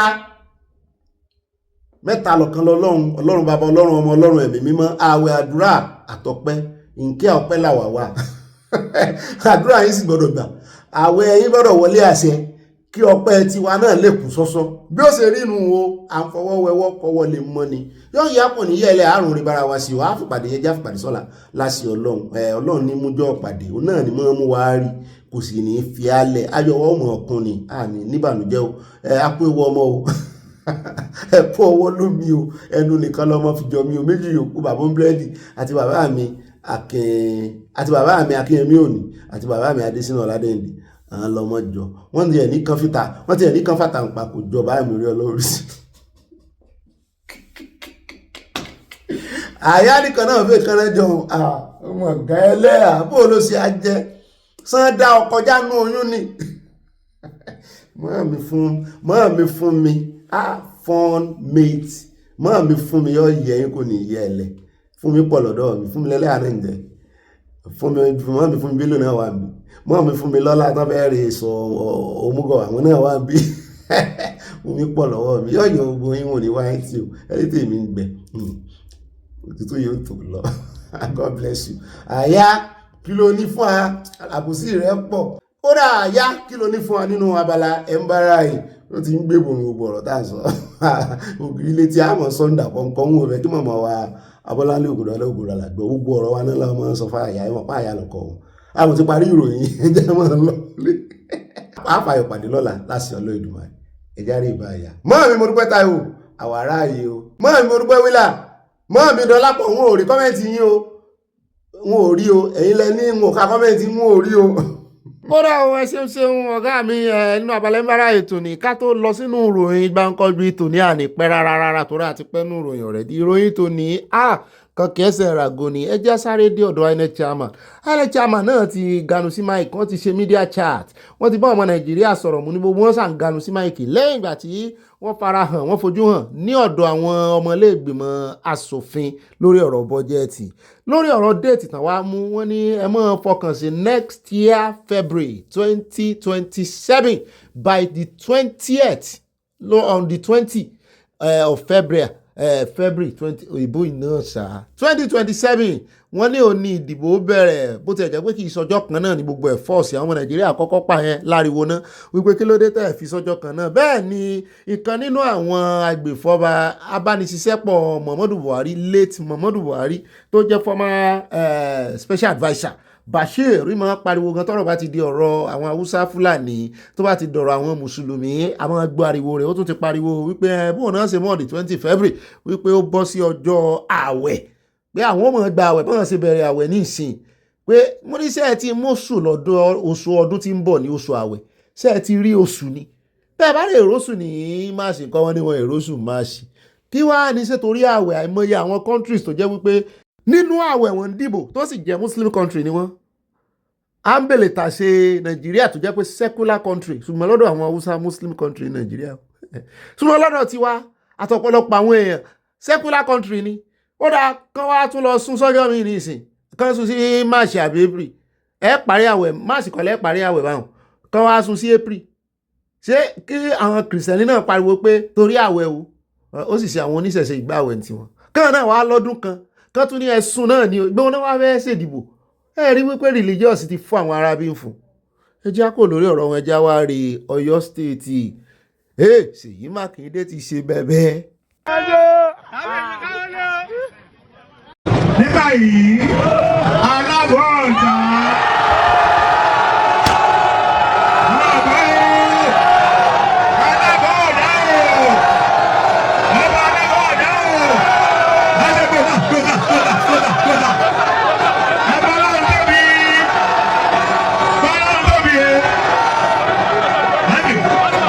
Congratulations.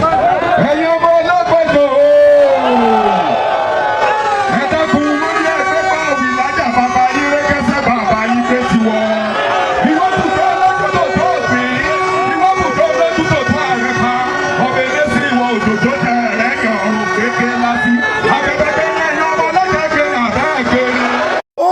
àwa náà mójú wa débẹ̀ o àwọn kan ń lejú korokoro wọ́n ń bínú bẹ́ẹ̀ làwọn kan ń yọ̀ ayé pé méjì àti bí ìjẹta la ti ń mẹ́nu lé ọ̀rọ̀ ayé pé méjì ó kọjú sí èèyàn kan ẹ̀yìn ló kọ́ sẹ́lòmíì ayé pé méjì ọ̀rẹ́ wa ayé ti wá pé méjì ní ọ̀dọ̀ Aláàfin báyìí abẹ́ẹ̀rí bá Sàámú ọba àwọn ọba tó fi jẹ nìyẹn ọba 12 gbáko náà ní bọ̀dà Ṣèyí náà fi adélé lórí wọn ti ẹ̀yọjú bẹ̀ gan wọ́n ní bákejì wọn náà rán lọ́bẹ̀ wọ́n fìwé lé wọn lọ́wọ́ bẹ́ẹ̀ náà ni wọ́n mú ìwé àṣẹ àtọ́pá àṣẹ wọ́n fi lé àwọn ọba yìí lọ́wọ́ ọba 12 mo wá ń béèrè lọ́wọ́ àyà mo ní kí ni implication kìíní àyà náà wá ń bí mi pé ọ̀gá mi ń mọ̀ ẹ jẹ́ àbí àwọn tó jù á lọ mo wá pe bàbá mi kan lórí ìkànnì wọn ò ní dákọ wọn ní bá bẹ̀rẹ̀ sí sọ kó wọ́n dàbí ẹni pé bóyá wọ́n ń si ẹ̀tanú ní bá ń sọ implication ẹ̀ fún mi wípé Aláàfin náà làwọn ń wá ọba táwọn jù lọ pé torí ẹ̀ náà ṣe upgrade àwọn baálẹ̀ fún wọn pé nínú Ọ̀yọ́ gangan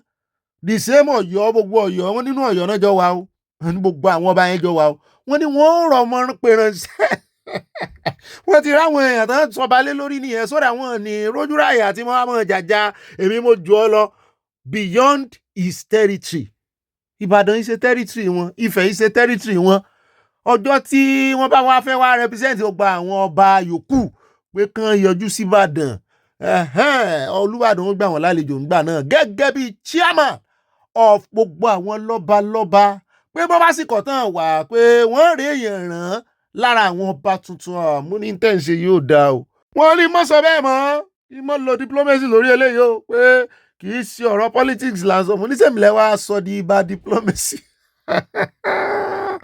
ó ga o Aláàfin àwọn olótìn ìdẹ́kòríta ẹ̀ ọ̀pọ̀lọpọ̀ àwọn ọmọ Ọ̀yọ́ wa ń bẹ̀bẹ̀ lórí ẹ̀rọ ayélujára ní ìsìn wọ́n ń dọ́gbọ́n bẹ̀ bọ̀dà Ṣèyí Mákindé wọ́n á kọ́kọ́ sòkò ọ̀rọ̀ wọ́n á tún ṣe bí ẹni bẹ̀bẹ̀ wọ́n á sòkò ọ̀rọ̀ wọ́n á ṣe ní kí ló dé tẹ́ wá súnra yín dérú kòríta ẹ̀ yóò tí ẹ gbé ìṣirò lé ní kẹ́ ẹ worú agbára gbogbo àwọn ọba rèé o ọba tuntun àwọn ọba náà yà ń ṣe yànga kiri mo sì mọ̀ pé owó ti tẹ̀ wọ́n lọ́wọ́ kí Ṣèyí Mákindé tún wá ṣe bẹ̀rẹ̀ yóò tún fi mọ́tò tẹ́ǹdì bóyá títí ọ̀túnla á tún gbọ́ pé ó ti gbé jíìpù SUV kọ̀ọ̀kan bulletproof fún wọn oníkálukú wà mọ̀ ṣe yànga ìkan ojú kan lọ ìkan ojú ẹ wá wo ibi tẹ́ ẹ bá dé ṣé wọ́n wà mọ́ ilé àwọn ọba lẹ́kọ̀ọ́ ni àbí àwọn aráàlú wọn wà nígbà lọ́yọ̀ọ́ àwọn aráàlú àwọn eléyìí wọ́n wà mọ́ wòran wọ́n kàn fọ agbára Aláàfin ń bá juni lọ́lẹ̀ jù yàn nù ẹ̀fà títí sẹ́yìn ò láwọn tí ń bá yín fa kéésì bí Ṣèyí Mákindé ṣe gbé ọ̀pá àṣẹ lé Aláàfin lọ́wọ́ tó àwọn tó sì ń bá wọn fà tínú wọn ò dùn tọ́jọ́ ọmọ ọba abòmíì nínú Ọ̀yọ́ náà ni o tọ́jọ́ ọmọ ọba Ọ̀yọ́ o ṣùgbọ́n tí ì ṣe ìdílé kan náà ebi Gbádégẹṣin sí wà ń bẹ̀ gbogbo wọn pátápátá wọn mọ̀ wò pé Ṣèyí Mákindé sì lọ́wọ́ agbára fún wọn àwa eléyìí wọn kò sẹ́ni tí ń bá yín du oyè o nílì ìdílé àwọn tán sọdọba ní ìsìn kì í ṣèdílé kan náà lẹ́jọ́ wa o ọjọ́ ayọ̀ àwọn yẹn ní ọjọ́ promotion wọn o èèyàn 12 orí 12 lẹ́yìn wá fẹ́ dúró wípé wọn gbọ́dọ̀ sọ wọ́n di kíni upgrade ilé ọ̀làjú ti dé eré yìí náà ń bú Olúbàdàn pé wọ́n upgrade ilé upgrade Olúbàdàn pé Aláàfin ló upgrade Olúbàdàn Olúbàdàn ò bá upgrade ní ìsìn sẹ́ẹ̀rì èèyàn bá figagbága ẹ jẹ́ kán upgrade àwọn yẹn náà jẹ́ kán upgrade wọn kò sí ti fi ṣe ìlọsíwájú ní upgrade kì í ṣe ìpadà sẹ́yìn tó bá níbi tí wọ́n fẹ́ upgrade ẹ̀yin náà sí kán upgrade ẹ̀yin náà wọ́n sá upgrade ẹ̀yin náà láti His Majesty sí his kíni náà his imperial emperor imperial jàre ọba tí wọ́n wá jẹ imperial ẹ̀yin lẹ́yìn bá fi wọ́n àwọn ọba ìjẹba yìí wọ́n wá fi wọ́n jẹ lẹ́yìn yìí irọ́ kò dáa tó àyà ní 14 ní ẹ́ o ó ní 14 ní ẹ́ mo ní sọ́tún bẹ́ẹ̀ ọba ti wá pọ̀ lọ́yọ̀ọ́ ọba ti wá pọ̀ lọ́yọ̀ọ́ Ṣèyí Mákindé ó sì ṣe tán ẹbí kéèsì ó bá wá tẹ̀lé court case wàhálà oníkálukú nù ṣe yìí ti ṣe léyìí tí ó ṣe kò dáa ẹ̀yin Aláàfin mọ̀ wá gbogbo Aláàfin ẹjọ́ ẹ fi sùúrù sí ó bà ní kò ìbàjẹ́ o àwọn tá à ń rí pẹ̀lú yín àwọn ọba kan ẹ mọ̀jà kan sọ̀rọ̀ sí yín létí o ìkànnù wọ́n fẹ̀sùn kàn án pé ó ń lu àwọn ọba agbègbè abẹ́ rẹ̀ lọ́jọ́ sí ọmọ kékeré ọba tí ń lu àgbàlagbà ọba ẹ mọ̀ yọ ẹ̀sẹ̀ ẹ mọ̀ ṣe bíi tiẹ̀ o ẹ mọ̀ ṣe bíi tiẹ̀ o, mo sì kìlọ̀ fún àwọn ọba yẹn náà kán jókòó láàfin wọn o. Gbogbo ẹ̀yin tán fi jọba náà ẹ jókòó láàfin yín o. Bẹ́ẹ̀ bá ń jáde lọ ẹ mọ́ gbójúde Aláàfin o. Plate number yín tán kọ ọba Sàámú of Aláàfin of Ọ̀yọ́. Ẹ sì fi àdúgbò oníkálukú sí èwo ni ọba Sàámú of Aláàfin of Ọ̀yọ́. Ìyún yà lẹ́nu o. Ẹ máa fi nǹkan lẹ plate number o. Ká wọ́n mọ̀ pé ilẹ̀ ń kọjá lọ. Àwọn ṣe nǹkan lẹ́yìn o bàbá yìí o. Bí sẹ́yìn bá wá kó ń bẹ̀ ní ìsìta ni ó gbèjà yín. Ọ̀rọ̀ burúkú tó ń tẹ̀rín. Ohun tó lóṣèlú sọ àwọn ọba wa dà. Wọn ọba iná ṣá. Ó dáa, wọ́n ti mọ̀ ga wọn báyìí.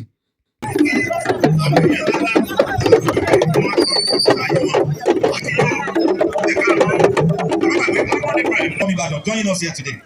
Kábíyèsí ọba Hamidu Ajibade wọ́n wà pẹ̀lú wambi. Ẹ ṣé kábíyèsí o, dáńsà. Kábíyèsí ọba Kọ́lá Adégbọlá àwọn náà wà pẹ̀lú wambi. Ó kí yín dáadáa kábíyèsí. Your Excellency also have the Ondo of Okeo. We have His Royal Majesty the Sabidona. Ó kí yín dáadáa sà. His Royal Majesty the Oniro of Otu. Kábíyèsí o. His Royal Majesty the Akibio of Ilora. Kábíyèsí ẹ dákun papọ̀ ẹ jẹ́ kí gbogbo orí adé ṣe kábíyèsí lẹ́ẹ̀kan sí o.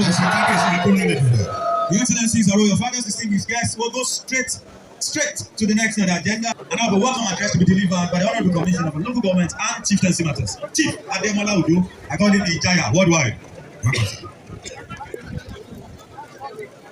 Existing protocol. It is with immense pride, deep respect, and profound joy that I stand before you today at this historic and cultural significant occasion, the coronation of 14 distinguished high chiefs Bale of Oyo land as crown-wearing Obas. Today marks not just the installation of royal fathers, but the reaffirmation of our rich heritage and the enduring traditions, and the sacred institution of monarchy that has long been backbone of governance, culture, and unity of our land. The ceremony is a powerful reminder that while times may change, our values and customs and ancestral legacies remain steadfast. The Yoruba Traditional Institution is one of the oldest and most revered in Africa. The bearded crown is not merely an ornament, it is a sacred symbol of authority, service, wisdom, and divine responsibility. Those who wear it are called to lead with integrity, fairness, courage, and compassion. They are custodian of our culture, promoter of peace, and bridge between the past and the future. To our newly crowned Obas today, you are sent not only to honor, but to duty.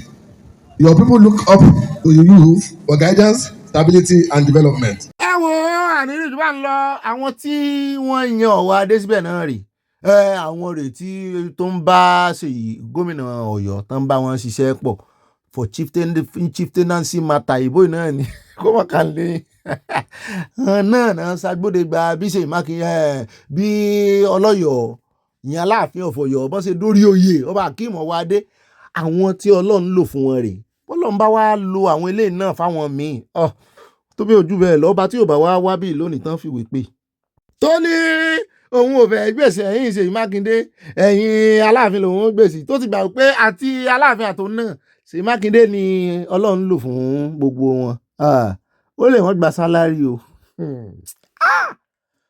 ó ti ẹ̀dá inú mi dùn gbogbo ohun tí ń ṣẹlẹ̀ kì í ṣe nítorí pé bóyá à ń ṣe sánà ní Aláàfin o bí kò ṣe wípé káwọn ọba kan fi kọ́gbọ́n ariwo tí bàbá wa Sunday Igboho ń parí ẹ jẹ́ ká ṣe padà sẹ́nu ọba ẹ jẹ́ ká ṣe padà sẹ́nu ọba kò wá tán bí lóòótọ́ ṣé Ṣèyí Mákindé gan halẹ̀ mọ́ bàbá Ládọjà ni ó padà pé bàbá gan àsàmàrégè rẹ̀ ni bàbá ṣe bàbá náà ti wà nípò tó wà ní ìsìn rí bí bàbá ni bàbá jẹ́ fún ní gbogbo ọ̀nà torí ẹ̀ ní ìhàlẹ̀ ẹ̀ ṣe mọ́ wọn bá lọ́dọ̀ bàbá Ládọjà àní ká ṣe padà lẹ́sẹ̀nu wọn ẹ lo opportunity bàbá Ládọjà tó wà ń bẹ ní ìsìn Aláàfin bàbá Ládọjà Olúbàdàn ṣe bá jà ẹni tó yẹ kẹ́kọ̀ọ́ lọ́dọ̀ rẹ̀ dáadáa ní experience ìṣèjọba yóò fi ràn yín lọ́wọ́ ní àníkẹ́rẹ́ ọba ìtẹríba fọ́ba kódà ọba tẹ́ ẹ fi jẹ ní ìsìn gẹ́gẹ́ bí imperial bó bá ti dádé kò lè tẹríba fún yín mọ́. nídìí èyí wọ́n ní a sọ fún yín pé ẹ kápá lẹ̀.